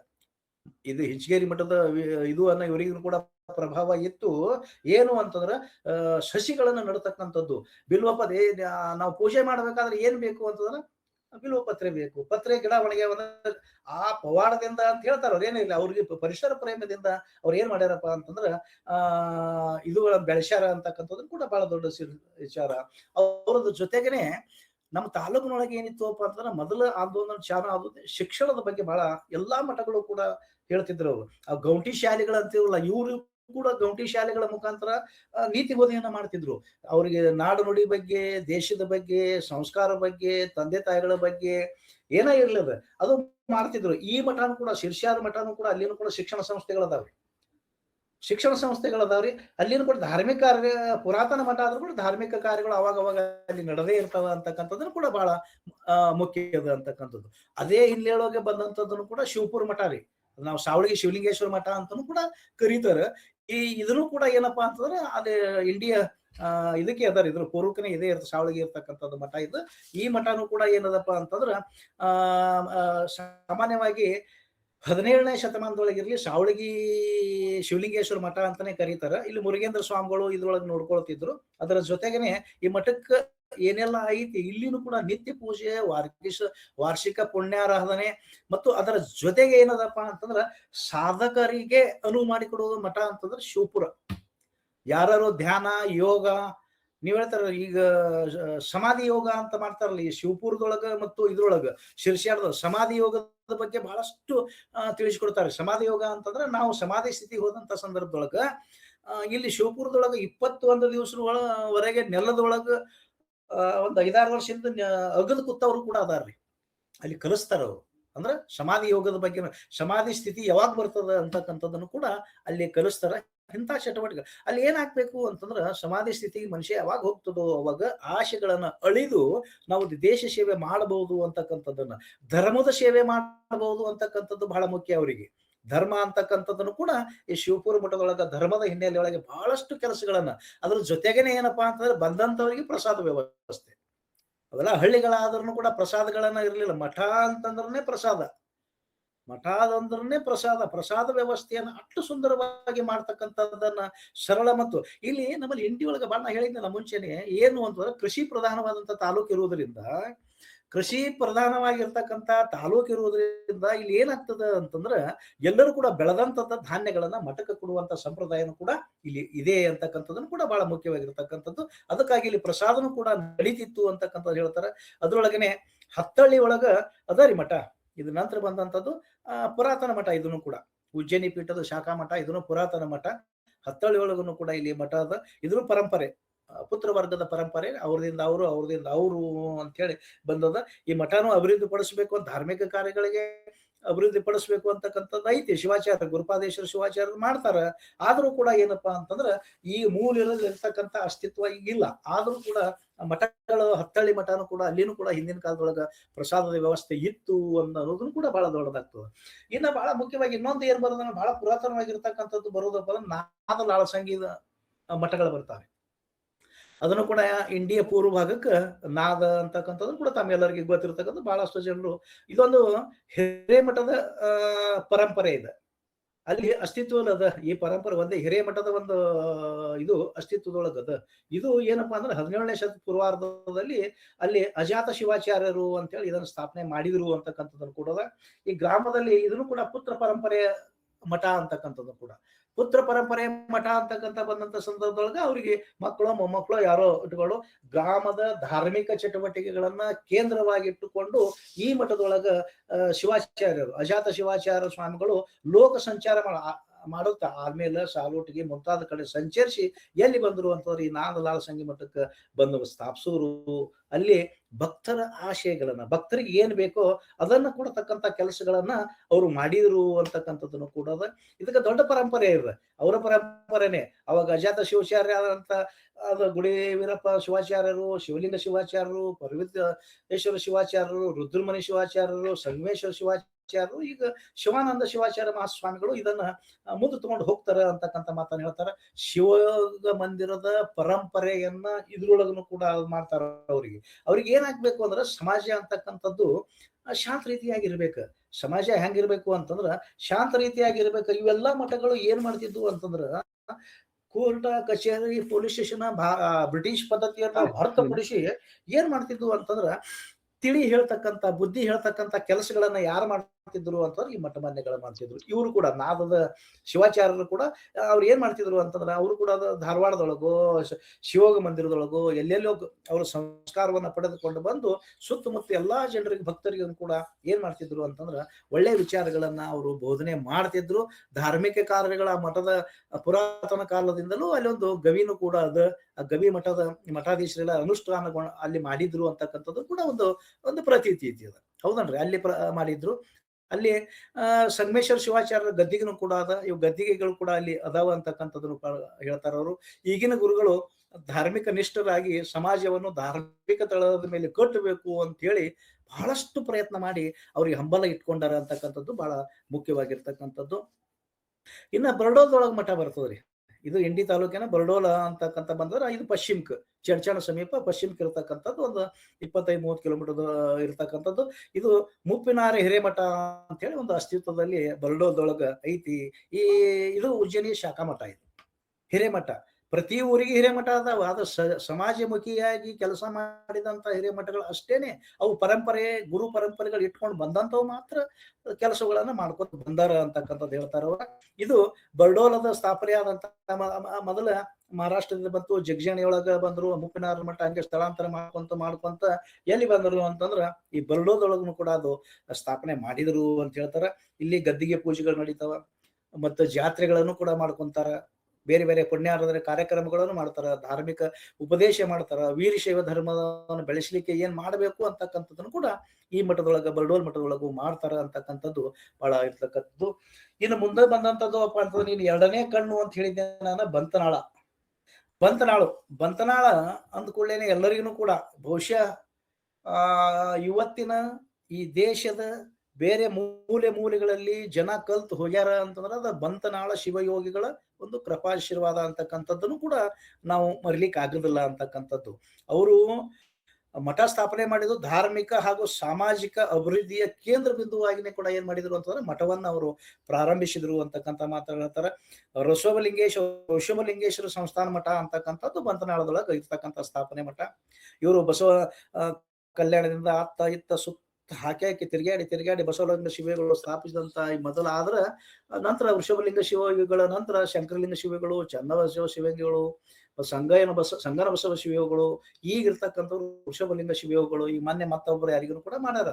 ಆದ್ರೆ ಇಷ್ಟ ಬಂತನಾಳ ಪರಂಪರೆಯೊಳಗ ಈ ರಾಷ್ಟ್ರದ ಕಣ್ಣು ಬಿಡುವಂತ ಯಾವ ರೀತಿ ಹಿಂಚಿಗೇರಿ ಮಠ ರಾಷ್ಟ್ರಕ್ಕೆ ಹೊಳ್ಳಿ ನೋಡ್ತಿತ್ತು, ಹಿಂಚಿಗೇರಿ ಅಂದ ಕೂಡ ಬ್ರಿಟಿಷರು ಕೂಡ ಹೊಳ್ಳಿ ನೋಡ್ತಿದ್ರು, ಇಡೀ ರಾಷ್ಟ್ರದ ಕಡೆ ಹೆಂಗ್ ಹೊಳ್ಳಿ ನೋಡ್ತಿದ್ರಲ್ಲ ಹಂಗ ಬಂತನಾಳ ಮಠ ಅಂದ್ರೂ ಕೂಡ ಇಡೀ ರಾಷ್ಟ್ರ ಹೊಳ್ಳಿ ನೋಡ್ತಕ್ಕಂಥ ಕೆಲಸ ಆಗ್ಯದ್ರಿ. ಅಲ್ಲಿ ಸಂಗನ ಬಸವ ಶಿವಯೋಗಿಗಳು ಅಷ್ಟು ಮಾಡಿದಂತ ಕೆಲಸ ಇದೆ, ಬಹಳ ದೊಡ್ಡ ಕೆಲಸ ಅದ. ಇವರು ಸಾಧಕರು ಸಂಗನ ಬಸವನ ಬಾಗೇವಾಡಿಯಿಂದ ಬಂದವರು. ಅವರು ಪೂರ್ವಾಶ್ರಮದಿಂದ ಇಲ್ಲಿ ಬಂದು ಆ ಶಾಂತವೀರ ಸ್ವಾಮಿಗಳು, ಬಬಲೇಶ್ವರದ ಶಾಂತವೀರ ಮಹಾಸ್ವಾಮಿಗಳ ಒಂದು ಮಾರ್ಗದರ್ಶನದ ಮೇರೆಗೆ ಅವ್ರು ಎಲ್ಲಿ ಬಂದರಂದ್ರೆ ಬಂತನಾಳಕ್ಕೆ ಬಂದರವರು. ಬಂತನಾಳಕ್ಕೆ ಬಂದು ಅವ್ರು ಏನ್ ಮಾಡಿದ್ರಪ್ಪ ಅಂತಂದ್ರೆ ಅವ್ರ ಕಾರ್ಯಾಚರಣೆಯನ್ನ ಮಾಡಿದ್ರು. ಮೊದಲು ಮಾಡಿದಂತ ಕೆಲಸ ಅವ್ರೇನು ಅಂತಂದ್ರೆ ಮಕ್ಕಳಿಗೆ ಶಿಕ್ಷಣ ಕೊಡಬೇಕು. ನಮ್ಮ ಸಮಾಜ ಸುಧಾರಣೆ ಆಗ್ಬೇಕಂದ್ರೆ ತಿಳುವಳಿಕೆ ಬೇಕು. ತಿಳುವಳಿಕೆ ಇಲ್ಲಾಂದ್ರೆ ಏನು ಮಾಡ್ಲಿಕ್ಕೆ ಸಾಧ್ಯ ಇಲ್ಲ ಅಂತ ತಿಳ್ಕೊಂಡು ಮೊದಲು ಶಿಕ್ಷಣ ಸಂಸ್ಥೆಗಳ ಬಗ್ಗೆ ಬಹಳ ಗಮನ ಹರಿಸಿದ್ರು. ಈ ಮಠಕ್ಕೆ ಬಂತನಾಳ ಸ್ವಾಮಿಗಳು ಕೇವಲ ಶಿಕ್ಷಣ ಅಷ್ಟೇ ಮಾಡಲಿಲ್ಲ, ಅವರಿಗೆ ಸ್ವತಂತ್ರದ ಚಳವಳಿಯ ಅರಿವು ಕೂಡ ಬಹಳ ಇತ್ತು. ಮಠಕ್ಕೆ ಬಂದಂತವ್ರಿಗೆ ಸ್ವಾತಂತ್ರ್ಯ ಅಂದ್ರೆ ಏನು, ಭಾರತ ಮಾತೆ ಪಾರಿತಂತ್ರದೊಳಗದಳ, ಅದರ ಅವ್ರು ಏನು ಮಾಡಬೇಕು ಅಂತಕ್ಕಂಥದ್ದನ್ನು ಕೂಡ ಅಲ್ಲಿ ತುಂಬಿದ್ರು. ಇದನ್ನ ಕಂಡು ಹರ್ಡೇಕರ್ ಮಂಜಪ್ಪನವರು ಕೂಡ ಈ ಮಠಕ್ಕೆ ಬಂದು ಸ್ವಾಮಿಗಳ ಜೊತೆ ಮಾತಾಡಿ, ಹಳಕಟ್ಟಿ ಅವರು ಕೂಡ ಈ ಮಠಕ್ಕೆ ಬಂದು ಸ್ವಾಮಿಗಳ ಜೊತೆ ಮಾತಾಡಿ ಏನ್ ಮಾಡಿದ್ರು ಅಂತಂದ್ರ ನಾಡು ನುಡಿ ಬಗ್ಗೆ, ಹೌದಾ ದೇಶಾಭಿಮಾನದ ಹೆಚ್ಚಲ್ಕ ನಿಮ್ಮ ಮಠ ಬಹಳ ಮುಗ್ದದರಿ, ಅದಕ್ಕ ನೀವ್ ಏನ್ ಮಾಡ್ಬೇಕು ಅಂತಂದ್ರೆ ದೇಶಾಭಿಮಾನ ತುಂಬ್ರಿ ಅಂತಕ್ಕಂಥದ್ದನ್ನ ಹೇಳ್ತಿದ್ರು. ಅದು ಧರ್ಮದ ಜೊತೆಗೆ ಬಂತಾಳ ಶ್ರೀಗಳು ಮಾಡಿದಂತ ಕೆಲಸ, ಇವೆಲ್ಲಾ ಮಠಗಳಿಗೂ ಕೂಡ ಊರ ಹೆಸರೇ ಬಹಳ ಮುಖ್ಯ ಅದಾವ್ರಿ. ನೀವು ನೋಡ್ರಿ, ಇಂಡಿ ತಾಲೂಕಿನ ಎಲ್ಲಾ ಮಠಗಳಿಗೆ ಸ್ವಾಮಿಗಳ ಸ್ವಾಮೀಜಿಗಳ ಹೆಸರಿನಿಂದ ಕರೆಯಂಗಿಲ್ರಿ, ಎಲ್ಲಾನು ಊರ ಹೆಸರಿನಿಂದೇ ಕರೀತಾರ. ಅವ್ರ ಊರ ಹೆಸರಿನಿಂದ ಕರೀತಾರ. ಅದಕ್ಕ ಈ ಬಂತನಾಳ ಶ್ರೀಗಳು ಅಂತಂದಕಂತ ಬಂದಾಗ ಸಂಗನ ಬಸವ ಶ್ರೀಗಳ ಅಂತ ಹೇಳಿ ನಮ್ಗೆ ಎಲ್ಲರಿಗೂ ಕೂಡ ಬರ್ತದ. ಸಂಗನ ಬಸವ ಶ್ರೀಗಳು ಏನ್ ಮಾಡ್ತಿದ್ರು ಅಂತಂದ್ರ ಧರ್ಮ ಚಟುವಟಿಕೆಗಳ ಜೊತೆಗೆ ಭಾರತ ಮಾತೆಯನ್ನ ಹೆಂಗ ಸ್ವತಂತ್ರ ಮಾಡಬೇಕು ಅನ್ನುವಂಥದ್ದನ್ನ ತಲೆಯೊಳಗ ತುಂಬುತ್ತಿದ್ರ. ಅದರ ಜೊತೆಗೆ ತಿರುಕೊಂತ ಊರೂರ ತಿರುಕೊಂತ ಏನ್ ಮಾಡ್ತಿದ್ರು ಅಂತಂದ್ರ ಈ ಚಳವಳಿಗಾಗಿ, ಸ್ವತಂತ್ರಕ್ಕಾಗಿ ಹೋರಾಡಿದಂತ ಯಾವ ಮನೆತನದವರಿಗಾದ್ರೂ ಅನ್ಯಾಯ ಆಗಿದ್ರು ಬ್ರಿಟಿಷರಿಂದ ಅವರನ್ನ ಸಾಂತ್ವನ ಹೇಳಿದ್ದು, ಅವರಿಗೆ ಬೇಕಾದಂತ ವ್ಯವಸ್ಥೆಯನ್ನು ಮಾಡ್ತಕ್ಕಂತ ಕೆಲಸ ಕೂಡ ಬಂತನಾಳ ಶ್ರೀಗಳು ಮಾಡ್ತಿದ್ರು. ಸ್ವತಂತ್ರ ಚಳವಳಿಯಲ್ಲಿ ಇಂಡಿಯ ಎರಡು ಕಣ್ಣುಗಳು ಹೇಳಿ ಹಿಂಚಗೇರಿ ಮತ್ತು ಬಂತನಾಳದೊಳಗು ಸ್ವತಂತ್ರಕ್ಕೆ ಬಹುದೊಡ್ಡ ಕೊಡುಗೆ. ಸ್ವಾತಂತ್ರ್ಯ ಬರ್ಬೇಕಾದ್ರೂ ಸುಮ್ ಬಂದಿಲ್ಲದ, ಇಂಥ ಮಠಮಾನ್ಯಗಳು ಮಾಡಿದಂತ ಕೆಲಸಗಳು ಬಹಳ ದೊಡ್ಡದದ್ರಿ. ಮಠಮಾನ್ಯಗಳು ಅವ್ರು ಹೋದಂತ ಸಂದರ್ಭದೊಳಗ ಬ್ರಿಟಿಷರು ಇದಕ್ಕೆ ಸಿಕ್ಕ ಎಷ್ಟೋ ಜನ ಸತ್ತಾರ, ಎಷ್ಟೋ ಜನ ಜೈಲು ಪಾಲಾಗ್ಯಾರ. ಅವ್ರು ಬಂದಂತ ಸಂದರ್ಭದಲ್ಲಿ ಅವ್ರ ಕುಟುಂಬಗಳಿಗೆ ಸಲುವು ಬೇಕಲ್ಲ, ಆ ಸಲುವತಕ್ಕಂತ ಕೆಲಸಗಳು ಇವೆರಡೂ ಮಠಗಳು ಬಹಳ ಎಚ್ಚೆತ್ತುಕೊಂಡು ಮಾಡ್ಯಾವ ಅಂತಕ್ಕಂಥದ್ದು ಬಹಳ ಮಹತ್ವವಾಗಿರ್ತಕ್ಕದ್ದು. ಅದಕ್ಕೆ ಹರಡೇಕರ್ ಮಂಜಪ್ಪನವರು ಕೂಡ ಏನ್ ಮಾಡಿದ್ರು ಅಂತಂದ್ರೆ ಬಂತನಾಳ ಸ್ವಾಮಿಗಳನ್ನ ಶ್ರೀಗಳನ್ನ ಚಳವಳಿಯೊಳಗ ನೀವು ಮುಖ್ಯವಾಹಿನಿಗೆ ಬರಬೇಕು ಅಂತಕ್ಕಂಥದನ್ನ ಹೇಳಿದ್ರಂದ. ಇವ್ರು ಏನ್ ಮಾಡಿದ್ರು ಅಂತಂದ್ರ ಮುಖ್ಯವಾಹಿನಿಗೆ ಬರಬೇಕು ಅಂತಂದ್ರೆ ಅವರನ್ನು ಸಂತೈಸುವಂತ ಕೆಲಸ ಮಾಡ್ತೀನ. ನೀವು ಬ್ರಿಟಿಷರು ಹೋರಾಟ ಅಂತಂದ್ರೆ ಕೇವಲ ಮುಂದ್ ಹೋಗಿ ನಿಂದ್ರುದಲ್ರಿ. ಹೋರಾಟ ಅಂತಂದ್ರೆ ಕೇವಲ ಮುಂದ್ ಹೋಗಿ ನಿಂದ್ರುವುದಲ್ಲ, ಅಲ್ಲಿ ಏನಪ್ಪ ಹಿಂದಿದ್ದಂತ ವ್ಯವಸ್ಥೆಯನ್ನು ಕೂಡ ನಾವು ಮಾಡ್ಬೇಕಾಗ್ತದೆ. ಅದ್ರ ಶ್ರೀಗಳು ಏನ್ ಮಾಡ್ತಿದ್ರು, ಹಿಂದೆ ನಿಂತ್ಕೊಂಡು ಏನ್ ಮಾಡ್ತಿದ್ರು ಅಂತಂದ್ರ ಎಲ್ಲರನ್ನ ಹೊರದುಂಬಿಸ್ತಿದ್ರು. ಅವರು ಹೊರದುಂಬಿಸೋದು ಅಷ್ಟೇ ಅಲ್ಲ, ದೂರ ಹೋಗ್ತಿರ್ಲಿಲ್ಲ ಅವ್ರ. ಅಲ್ಲಿ ಇದ್ದಂಥವ್ರಿಗೆ ಏನ್ ಮಾಡ್ತಿದ್ರು ಅಂತಂದ್ರೆ ಏನಾದ್ರೂ ಅನಾಹುತಗಳಾದ್ರ, ಏನಾದ್ರೂ ಸಹಾಯ ಬೇಕಾದ್ರ ಅದನ್ನ ಮುಂದೆ ನಿಂತು ಅವ್ರು ಮಾಡ್ತಿದ್ರು ಅಂತಕ್ಕಂಥದ್ದು. ಆ ಸ್ವತಂತ್ರದ ಕಹಳೆ ಊದಿದಂತ ಮಠ ಯಾವ್ದಾದ್ರು ಇತ್ತು ಅಂತ ಅದನ್ನು ಬಂತನಾಳ ಮಠ ಅಂತಕ್ಕಂಥದ್ದು. ಈ ಬಂತನಾಳ ಶ್ರೀಗಳು ಮಾಡಿದಂತ ಇದು ಕಲ್ಯಾಣ ಏನು ಸಣ್ಣದೇನಲ್ರಿ. ಈ ಬಂತನಾಳ ಮಠ ಇದನ್ನು ಕೂಡ ಶಾಖಾ ಮಠಗಳು ಬಹಳ ಅದಾವ್ರಿ, ಹೌದಲ್ರಿ. ಈ ಪರಂಪರೆ ಇದ್ರ ಮ್ಯಾಗನು ಕೂಡ PhD ಆಗಿದೆ, ಬಂತನಾಳ ಶ್ರೀ ಮ್ಯಾಗನು ಕೂಡ PhD ಆಗ್ಯದ್ರಿ, ಹೌದನ್ರಿ. ಇದನ್ನು ಬಂತನಾಳ ಪರಂಪರೆಯನ್ನು ಕೂಡ ದೊಡ್ಡ ಕೊಡುಗೆ ಇದೆ ಅಂತಕ್ಕಂಥ ಮಾತನ್ನು ಕೂಡ ಹೇಳ್ತಾರ. ಇದು ಸಂಸ್ಥೆ ಸಿದ್ದೇಶ್ವರ ಶಿವಾನುಭವ ಜನರಿಗೆ ತಿಳಿ ಹೇಳ್ಬೇಕಂತಂದ್ರ ಬಂತನಾಳದೊಳಗೆ ಹೇಳ್ಬಾರ್ದು ಅಂತ ಹೇಳ್ಕೊಂಡು ವಿಜಯಪುರದೊಳಗ ಬಂದು ಶಿವಾನುಭವ ಮಂಟಪವನ್ನು ಕಟ್ಟದವರೇ ಬಂತನಾಳ ಶ್ರೀಗಳು. ಸಿದ್ದೇಶ್ವರ ದೇವಸ್ಥಾನದ ಪಕ್ಕ ಶಿವಾನುಭವ ಮಂಟಪ ಹಳೇದಿತ್ತು ಅಲ್ರಿ, ಅಲ್ಲಿ ಬಂತನಾಳ ಶ್ರೀಗಳೇ ಅದನ್ನ ಕಟ್ಟಿದ್ರು. ಅಲ್ಲಿ ಏನ್ ಮಾಡ್ತಿದ್ರು ಅಂತಂದ್ರೆ ಪ್ರತಿ ಶ್ರಾವಣಕ್ಕೂ ಅದಕ್ಕೂ ಹೆಸರು ಹೇಳ್ಕೊಂಡು ಅವಾಗ ಕೂಡುವಂತ ಪ್ರಮೇಯ ಇರ್ಲಿಲ್ಲಲ್ರಿ. ಬ್ರಿಟಿಷರ್ ಇರ್ತಕ್ಕಂಥ ಸಂದರ್ಭದೊಳಗ ಒಂದ್ ಕಡೆ ಕೂಡುವಂತ ಇರ್ಲಿಲ್ಲ. ಈ ಶ್ರಾವಣ ಮಾಸದ ಅಂತದ ಇಂಥದ ಅಂತ ಹೇಳ್ಕೊಂಡು ಕೂಡ್ಕೊಂಡು ಏನ್ ಮಾಡ್ತಿದ್ರು ಅಂತಂದ್ರ ಅಲ್ಲಿ ಈ ದೇಶಭಕ್ತಿಯ ಬಗ್ಗೆ, ಸಮಾಜ ಕಟ್ಟೋದ್ರ ಬಗ್ಗೆ, ನಾಡು ನುಡಿ ಕಟ್ಟೋದ್ರ ಬಗ್ಗೆ, ಕನ್ನಡ ಓದುವುದ್ರ ಬಗ್ಗೆ, ಕನ್ನಡ ಕಲ್ಸಲಕ್ಕ, ಕನ್ನಡ ಓದಾಕ ಬರ್ಯಾಕ ಕಲ್ಸೋದ್ರ ಬಗ್ಗೆ ಬಹಳ ಪರಿಶ್ರಮ ವಹಿಸಿದ್ರು ಅವರು. ಹಳಕಟ್ಟಿಯವರ ಜೊತೆ, ಹರಡೇಕರ್ ಮಂಜಪ್ಪನವರ ಜೊತೆ ಕೂಡಿ ಬಂತನಾಳ ಶ್ರೀಗಳು ಬಹಳ ಕಷ್ಟಪಟ್ಟಾರ ಅವರು. ಪ್ರತಿ ಹಳ್ಳಿ ಈ ಬಂತನಾಳ ಶ್ರೀಗಳು ಬರ್ತಾರ ಅಂದ್ರೆ ನೋಡ್ರಿ, ಅವ್ರ ಜೋಳಗಿಯಾಗ 58 ಎಕರೆ ಬಂಗಾರಮ್ಮ ಸಜ್ಜನ ಜೋಳಿಗ್ಯಾಗ ಉತಾರಿ ಹಾಕ್ತಾಳ ಅಂತಂದ್ರೆ ಎಷ್ಟು ಅವ್ರ ಪ್ರಭಾವ ಇರಬಾರ್ದು ಅಂತ. ಬಂತನಾಳ ಸ್ವಾಮಿಗಳು ಜೋಳಗಿ ಒಳಗ ಬಂಗಾರಮ್ಮ ಸಜ್ಜನ ತನ್ನ 58 ಎಕರೆ ಜಮೀನವನ್ನ ಜೋಳಿಗೆ ಒಳಗೆ ಹಾಕ್ತಾಳ ಅಂದ್ರ ಬುದ್ಧಿಜಿ ಅವ್ರದ್ದು ಶ್ರೀಗಳದ ಪ್ರಭಾವ ಎಷ್ಟಾಗಿತ್ತು ಅಂತಂದ್ರ. ಅದರ ಜೊತೆಗೇನೆ ಏನಪ್ಪಾ ಅಂತಂದ್ರೆ 770 ಅಮರ ಗಣಗಳ ನೆನಪಿಗಾಗಿ ಅದೇ ಕ್ಯಾಂಪಸ್ನೊಳಗ ಪುರಾಣ ಪ್ರವಚನ ಆರಂಭಿಸಿ 770 ಅಮರ ಗಣಗಳ ಲಿಂಗನು ಕೂಡ ಅವರು ಸ್ಥಾಪನೆ ಮಾಡಿದ್ರು. ಮತ್ ಇನ್ನೊಂದು ವೈಶಿಷ್ಟ್ಯ ಅಂತಂದ್ರ ಈ ಇದ್ರದ ಗುರುಗಳು ಎಲ್ಲಿ ಪ್ರವಚನಕ್ಕೆ ಹೋಗ್ತಾರ ಅಲ್ಲಿ ಜನ ಬಹಳ ಕೂಡ್ತಿದ್ರು ಅವ್ರಿಗೆ. ಪ್ರವಚನಕ ಬಂತನಾಳ ಶ್ರೀಗಳು ಅಂತಂದ್ರ ಬಹಳ ದೊಡ್ಡ ಪರಂಪರೆ ಅಂತ ಜನ ಬಹಳ ನಂಬಿದ್ರು. ಅದ್ರೊಳಗ ಅವರಿಗೆ ಅನುಗ್ರಹ ಹೇಳಿದ ನಿಮ್ಗೆ ಶಾಂತವೀರ ಸ್ವಾಮಿಗಳ ಅನುಗ್ರಹ ಏನಾಯ್ತು, ಅವರು ಒಟ್ಟ ಹೊಳ್ಳೆ ನೋಡ್ಲಿಲ್ಲ. ಅವರಿಗೆ ಸಂಸ್ಕೃತ ಬರ್ತಿತ್ತ, ಕನ್ನಡ ಬರ್ತಿತ್ತು, ಮರಾಠಿ ಬರ್ತಿತ್ತು, ಇಂಗ್ಲಿಷ್ ಬರ್ತಿತ್ತು, ಇಷ್ಟೆಲ್ಲಾನು ಪೂರೈಸ್ಕೊಂಡು ಅವ್ರು ಏನ್ ಮಾಡಿದ್ರು ಅಂತಂದ್ರೆ ಜನರನ್ನ ಒಟ್ಟ ಸರಿದಾರಿ ತರಬೇಕು ಅನ್ನುವಂಥದ್ದನ್ನು ಕೂಡ ಅವರಲ್ಲಿ ಬಹಳ ಆಯ್ತು. ಆಧ್ಯಾತ್ಮಿಕ ಸಾಧನೆಯ ಜೊತೆಗೆ ಅವ್ರು ಏನ್ ಮಾಡಿದ್ರಪ್ಪ ಅಂತಂದ್ರ ನೀವು ನೋಡ್ರಿ, ನೀವು ಇದ್ರೊಳಗ ಎಲ್ಲಿ ಲಚ್ಚಾಣದೊಳಗ ಮುಂದೆ ಬರ್ತದ, ಲಚ್ಚಾಣ ಮಠ ಅಂತಕ್ಕಂಥದ್ದು ನಂತರ ಬರ್ತದ. ಅಲ್ಲಿ 1,96,000 ಲಿಂಗಗಳನ್ನು ಸ್ಥಾಪನೆ ಮಾಡಿ ಅಲ್ಲಿ ಏನಿತ್ತು ಅಂತಂದ್ರ ಅಷ್ಟು ಸ್ವಾಮೀಜಿಗಳನ್ನು ಕೂಡ ಲಿಂಗ ಪೂಜೆಯನ್ನು ಮಾಡಿದಂತ ಶ್ರೇಯಸ್ಸು ಕೂಡ ಬಂತಾಳ ಮಠಕ್ಕೆ ಸಲ್ತದ್ರಿ. ಬಂತನಾಳ ಪರಂಪರೆಯ ಒಳಗನೆ ಅದ ಲಚ್ಚಾಣ ಮಠ ಇದ್ದುದ್ರಿ. ಲಚ್ಚಾಣ ಮಠನು ಕೂಡ ಮುಂದೆ ನಾ ಹೇಳ್ತೀನಿ, ಅದ ಮಂಚಾಳ ಪರಂಪರೆ ಒಳಗನೆ ಲಚ್ಚಾಣ ಸಿದ್ಧಲಿಂಗ ಮಹಾರಾಜರು ಅಂತ ಏನ್ ಕರೀತಾರಲ್ಲ, ಅವ್ರಿಗೆ ಪರಮ ಆಪ್ತರ ಅವರು. ಬಂತಾಳ ಅಜ್ಜಾರ್ ಬರ್ತಾರ ಅಂತಂದ್ರೆ ಸಿದ್ಧಲಿಂಗ ಮಹಾರಾಜರನ್ನು ಕೂಡ ಬಹಳಷ್ಟು ಅವರನ್ನು ಭಕ್ತಿ ಪೂರ್ವಕವಾಗಿ ಕರೀತಿದ್ರು. ಅದು ಸಕ್ಸಸ್ ಆಗ್ಬೇಕಾದ್ರ 1,96,000 ಮಂಟಪಗಳನ್ನ ಹೂಡಿ ಅದು ಆಗ್ಬೇಕಾದ್ರ ಹಿಂಚಗೇರಿಯ ಮಾಧವಾನಂದ ಸ್ವಾಮೀಜಿಯವರು, ಮಾಧವಾನಂದ ಪ್ರಭುಗಳು, ಬಂತಾಳ ಶ್ರೀಗಳು, ಹಳಕಟ್ಟಿಯವರು ಮತ್ತು ಸಿದ್ಧಲಿಂಗ ಮಹಾರಾಜಗಳು ಬಹಳ ಪರಿಶ್ರಮ ವಹಿಸಿ ಅವಾಗ ಎಲ್ಲಿ ಗಡಿಯಿತ್ರಿ, ಭೀಮಾ ನದಿ ದಂಡಿಗೆ 1 ಲಕ್ಷ ಅಷ್ಟು ಮಂಟಪ ಹೊಡೆದು ಅಷ್ಟು ಜನರಿಗೆ ಲಕ್ಷಾನುಗಂಟ್ಲೆ ಜನ ಬರುವುದ್ರ, ಲಕ್ಷಾನುಗಂಟ್ಲೆ ಜನರಿಗೆ ಪ್ರಸಾದವನ್ನು ಹಾಕುವುದರ ಜೊತೆಗೆ ಧರ್ಮ ಬೋಧನೆ ಕಾರ್ಯವನ್ನು ಕೂಡ ಅವರು ಮಾಡ್ತಿದ್ರು ಅಂತಕ್ಕಂಥದ್ದನ್ನು ಕೂಡ ಬಹಳ ದೊಡ್ಡದಾಗಿರ್ತಿತ್ತು. ಮತ್ತೆ ಬಹಳ ವಿದ್ವತ್ಪೂರ್ಣ ಇದು ಅವ್ರದ ಯಾರ್ದ ಬಂತಾಳ ಶ್ರೀಗಳದು. ಅವರು ಬಹಳ ವಿದ್ವತ್ಪೂರ್ಣ ಪ್ರವಚನ ಅವರು ಮಾಡ್ತಿದ್ರು. ಅವರು ಪ್ರವಚನ ಉತ್ತರ ಕರ್ನಾಟಕದ ಅಷ್ಟೇ ಅಲ್ಲ, ಮಹಾರಾಷ್ಟ್ರದೊಳಗೂ ಕೂಡ ಬಹಳಷ್ಟು ಅವರಿಗೆ ಇದು ಇತ್ತು, ಮನ್ನಣೆ ಇತ್ತು ಅಂತಕ್ಕಂಥ ಮಾಡ್ತಾರ.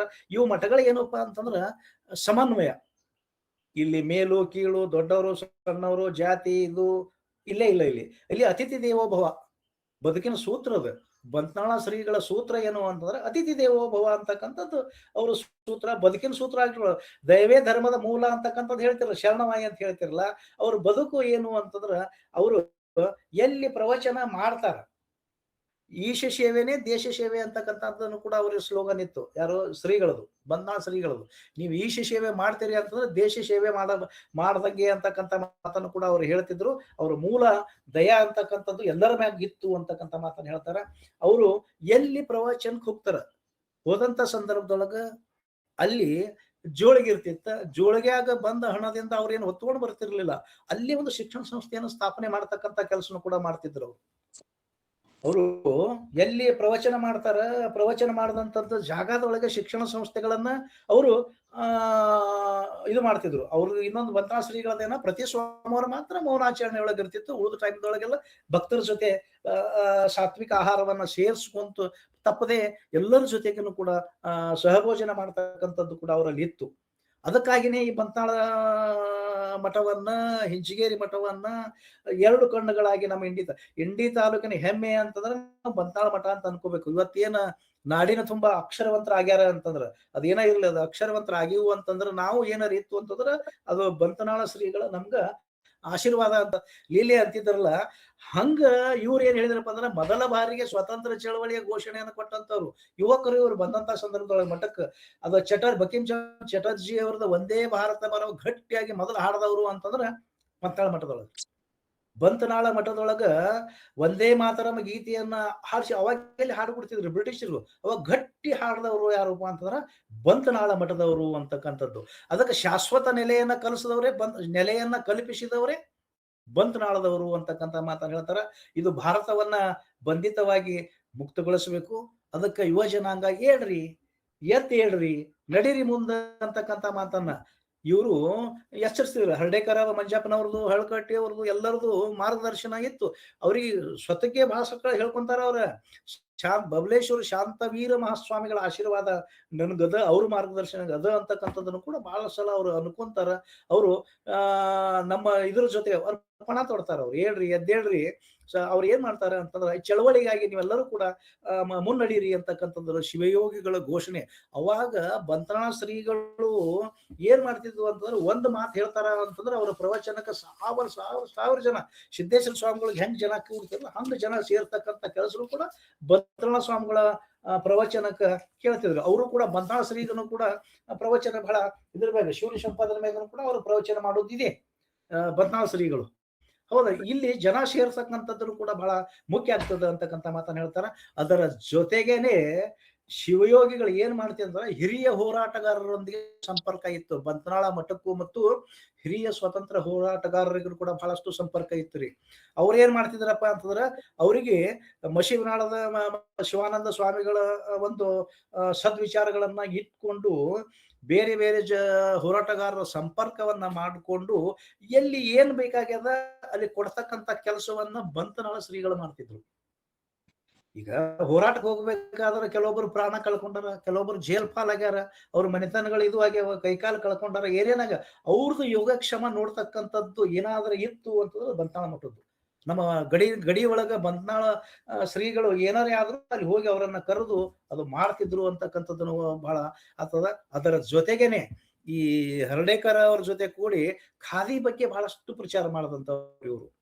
ಖಾದಿ ಬಗ್ಗೆ ಖಾದಿ ಬೋಧನೆ ಮಾಡಿದ್ರು. ಸ್ವದೇಶಿ ವಸ್ತುಗಳ, ಈಗ ನಾವು ಅಂತೀವಲ್ಲ ಮೇಕ್ ಇನ್ ಇಂಡಿಯಾ ಅಂತ ಅಂತೀವಲ್ಲ, ಆ ರೀತಿಯಾಗಿ ಸ್ವದೇಶಿ ವಸ್ತುಗಳ ಬಗ್ಗೆ ನಮ್ಮ ಹಳ್ಳಿಗರಲ್ಲಿ ಜ್ಞಾನ ಮೂಡಬೇಕು ಅಂತಕ್ಕಂಥದ್ದು ಯಾರಲ್ಲಿತ್ತು ಅಂತಂದ್ರೆ ಬಂತ್ನಾಳ ಶ್ರೀಗಳಲ್ಲಿತ್ತು. ಅದಕ್ಕಾಗಿ ಹತ್ತಿ ಬಟ್ಟೆ, ಹತ್ತಿ ನಮ್ಮ ಇಂಡಿ ತಾಲೂಕಿನೊಳಗೆ ಬಹಳ ಬೆಳೀತಿದ್ರಿ ಅವಾಗೆಲ್ಲ.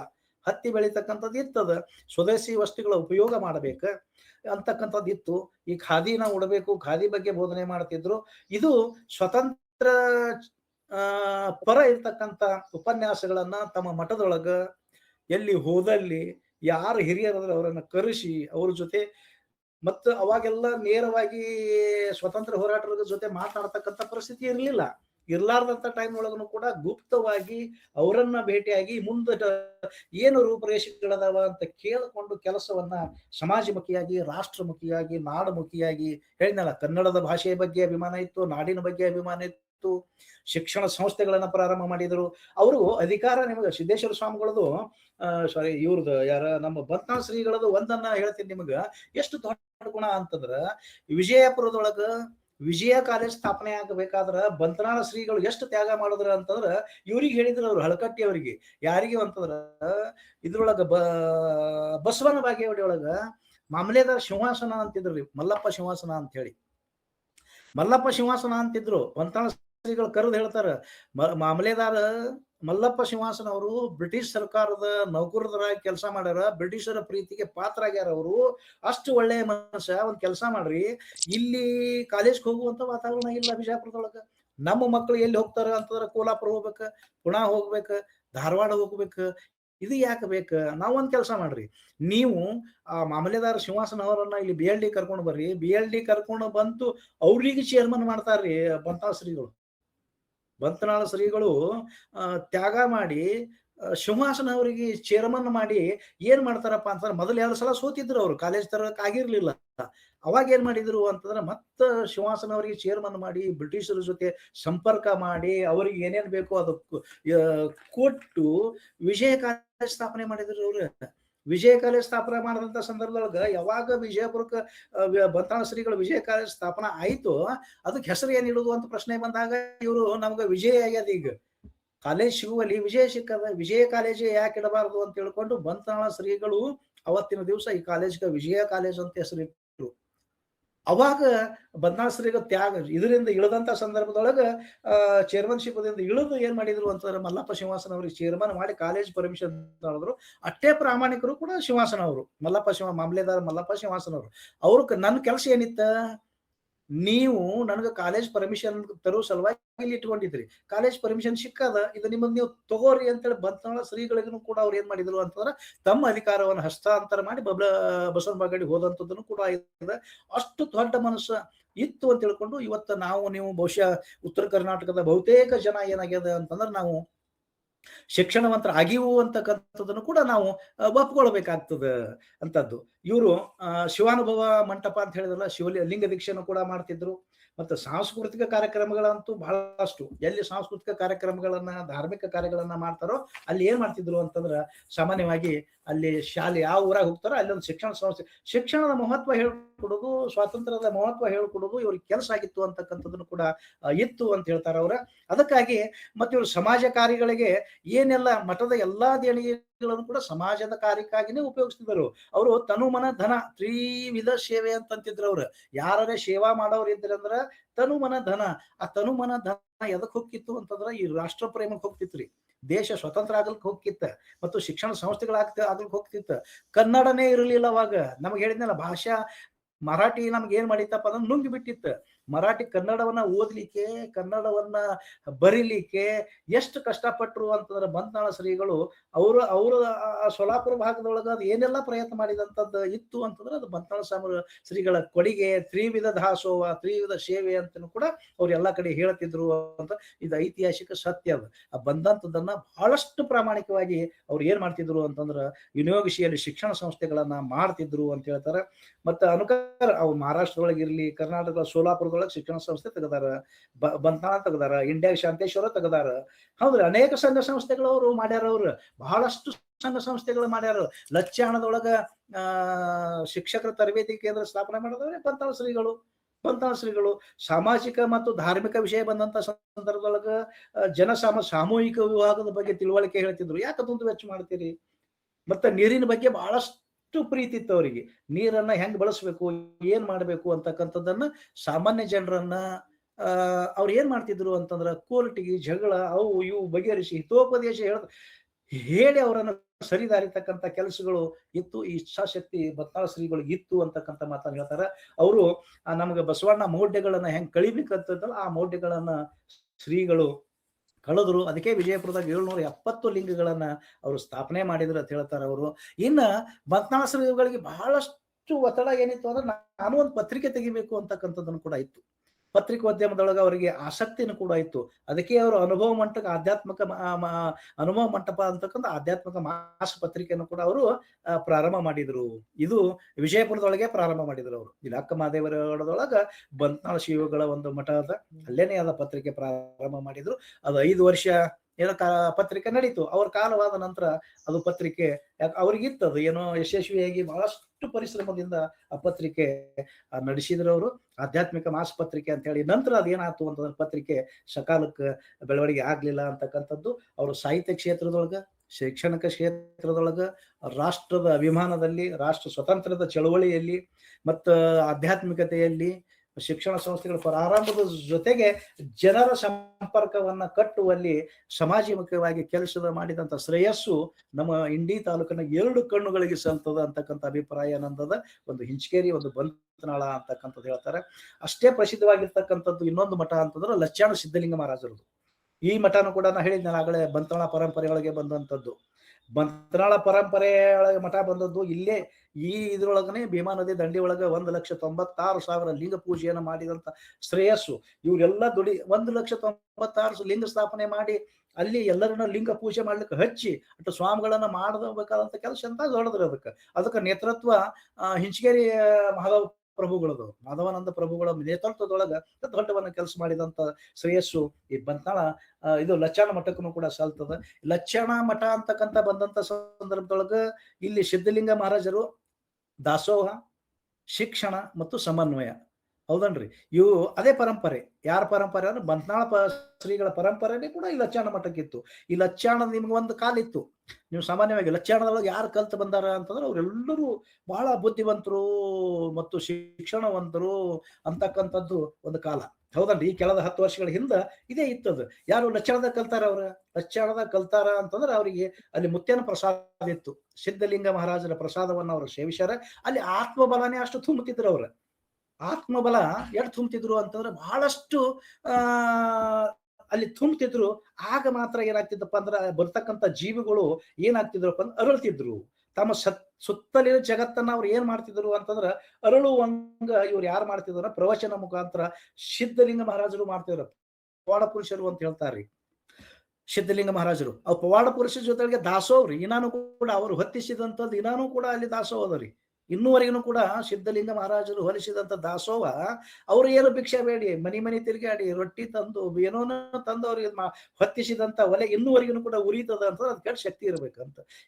ಇಂಡಿ ಒಳಗ ನಾವ್ ಹೇಳಿದ್ನಲ್ಲ, ನಮಗೆ ಇರ್ತಕ್ಕಂಥವ್ ಯಾವುವು ಅಂತಂದ್ರ ಗೊಳಸಾರ, ಹಿಂಚಗೇರಿ, ಇವು ಹೇಳಿದ್ನಲ್ಲ ನಾನು, ಬಂತ್ನಾಳ, ಲಚ್ಚಾಣ, ಇವೆಲ್ಲ ಮಠಗಳು ಏನಪ್ಪಾ ಅಂತಂದ್ರ ಅನ್ನದಾಸೋಹಗಳ ಮಠಗಳು ಅಂತಕ್ಕಂಥದ್ದನ್ನು ಕೂಡ ನಮಗ ಆಗಾಗ ಇದು ಆಗಂಗಿಲ್ಲ. ಇಲ್ಲಿ ಬಹಳಷ್ಟು ಕೆಲಸ ನಮಗ ಬಂತ್ನಾಳ ಶ್ರೀಗಳ ಜೊತೆಗೆ ಆಗ್ಯದ ಅಂತಕ್ಕಂಥದ್ದನ್ನು ಕೂಡ ಲಚ್ಚಾಣ ಮಠದ ಇದು ಬಹಳ ಟೈಮದ ಒಂದು ಇದು ನೋಡ್ಕೊಂಡು ಇದು ದಾಟಿಸ್ತೀನಿ ಅಂತಕ್ಕಂಥದ್ದು ಕೂಡ ಅದ. ಅದರೊಂದಿಗೆ ಜಿಗಜೇಣಿ ಒಳಗನು ಕೂಡ ಒಂದು ಮಠ, ಇದು ಕೌದ್ಯಪ್ಪ ಮಹಾರಾಜರ ಮಠ ಅಂತದ.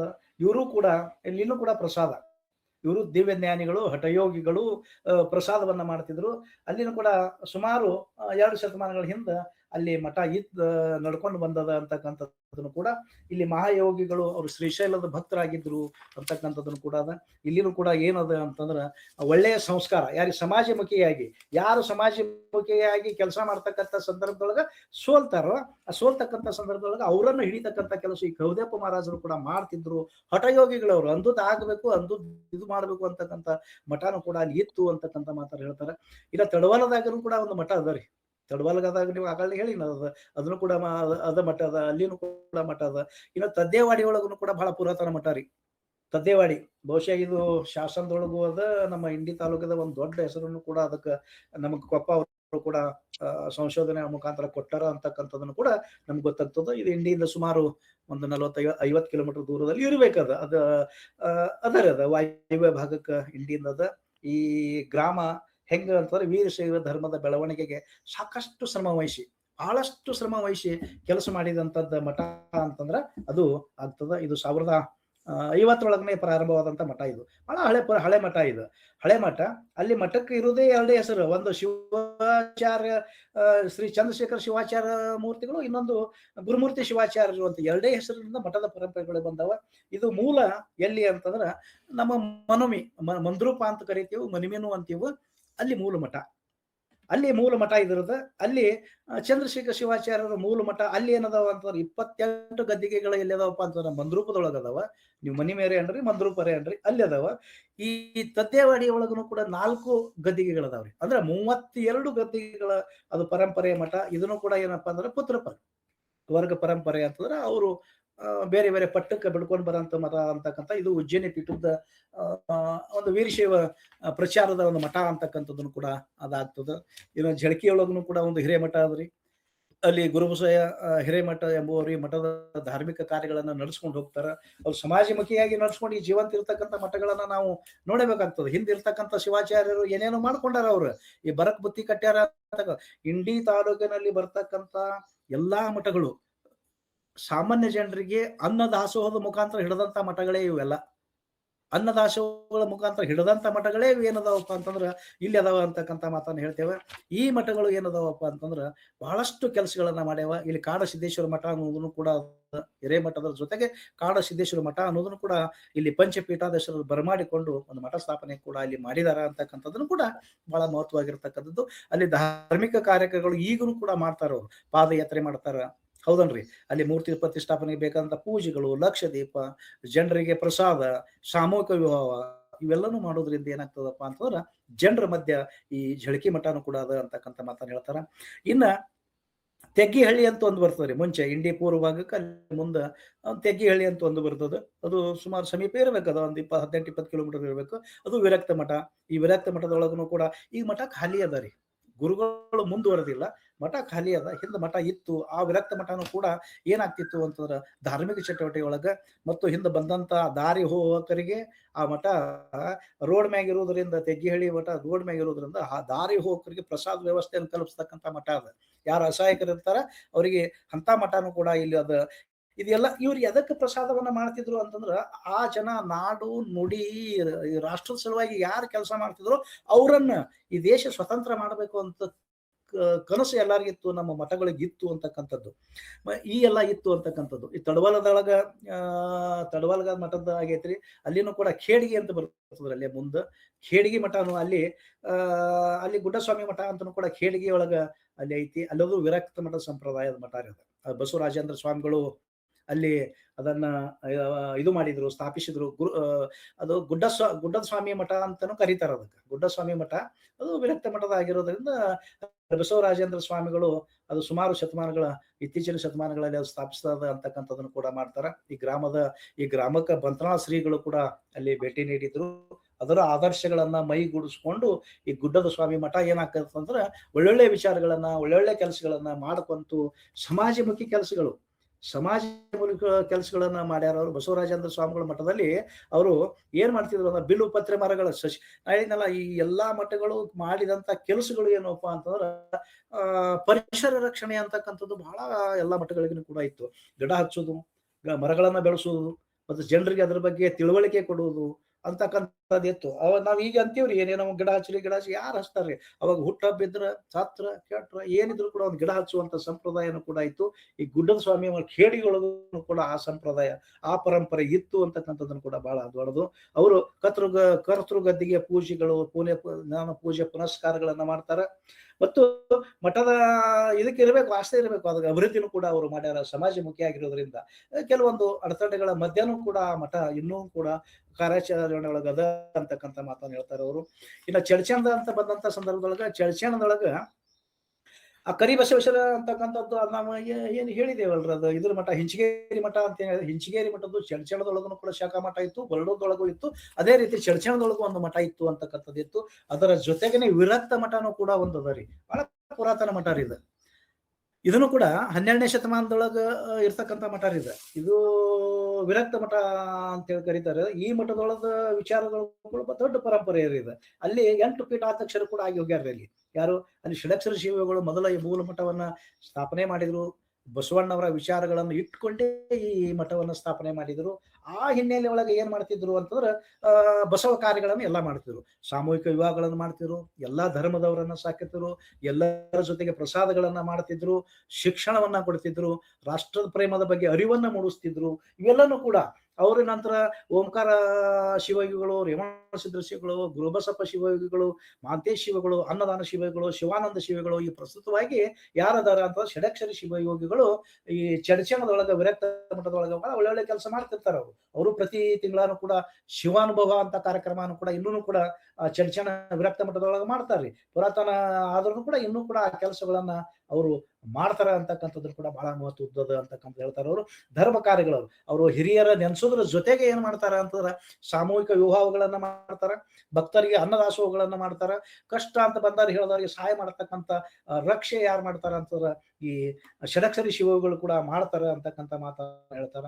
ಇನ್ನು ಬರೋದು ಜೇವರದೊಳಗೂ ಒಂದು ಕೂಡ ಮಠ ಅದ್ರಿ. ಇತ್ತಿತ್ತಲಾಗಿ ನಾವು ನೋಡಿದಂತ ಸ್ವಾಮಿಗಳು ಜೇವರದಾಗ ಕೂಡ ಹಠಯೋಗಿ ರೇವಣ ಸಿದ್ಧರು ಅಂತ ಒಂದು ಮಠ ಅದ. ಇತ್ತಿತ್ತಲಾಗಿ ಆ ಮಠನ ಕೂಡ ಬಹಳಷ್ಟು ಜೀವನದೊಳಗ ಬೆಳೆಸಿದಾರ ಅಂತಕ್ಕಂಥದ್ದನ್ನು ಕೂಡ ನಾವು ಕೂಡ ನೋಡ್ತೇವೆ. ಇನ್ನ ಬಹಳ ನಮಗೂ ನಿಮಗೂ ಸಮೀಪವಾಗಿರ್ತಕ್ಕಂಥ ಮಠ ಅಂತಂದ್ರೆ ಮಿರ್ಗಿ ಯಲ್ಲಾಲಿಂಗರ ಮಠ ರೀ. ಮಿರ್ಗಿ ಅಂತ ಕೂಡಲೇನೆ ಯಲ್ಲಾಲಿಂಗ ಮಹಾರಾಜರ ಬಗ್ಗೆ ನಮಗ ಬಹಳ ಭಕ್ತಿ ಭಯ, ಹೌದಲ್ರಿ. ಅವರು ತಮಗೇನು ಮಾಡ್ಕೊಳ್ಳಿಲ್ಲ, ಸಮಾಜದ ಮಠಕ್ಕೂ ಆಸ್ತಿ ಮಾಡ, ಸಮಾಜನೇ ಆಸ್ತಿ ಮಾಡಿದ್ರು ಅವ್ರ. ಯಾರು, ಮಿರ್ಗಿ ಯಲ್ಲಾಲಿಂಗ ಮಹಾರಾಜರು. ಮಿರ್ಗಿ ಒಳಗ ಹುಟ್ಟಿದವ್ರು, ಅವರು ಜನಿಸಿದವರು. ಯಲ್ಲಾಲಿಂಗ ಮಹಾರಾಜರು ಮಿರ್ಗಿ ಒಳಗ ಜನಿಸಿದರವ್ರ.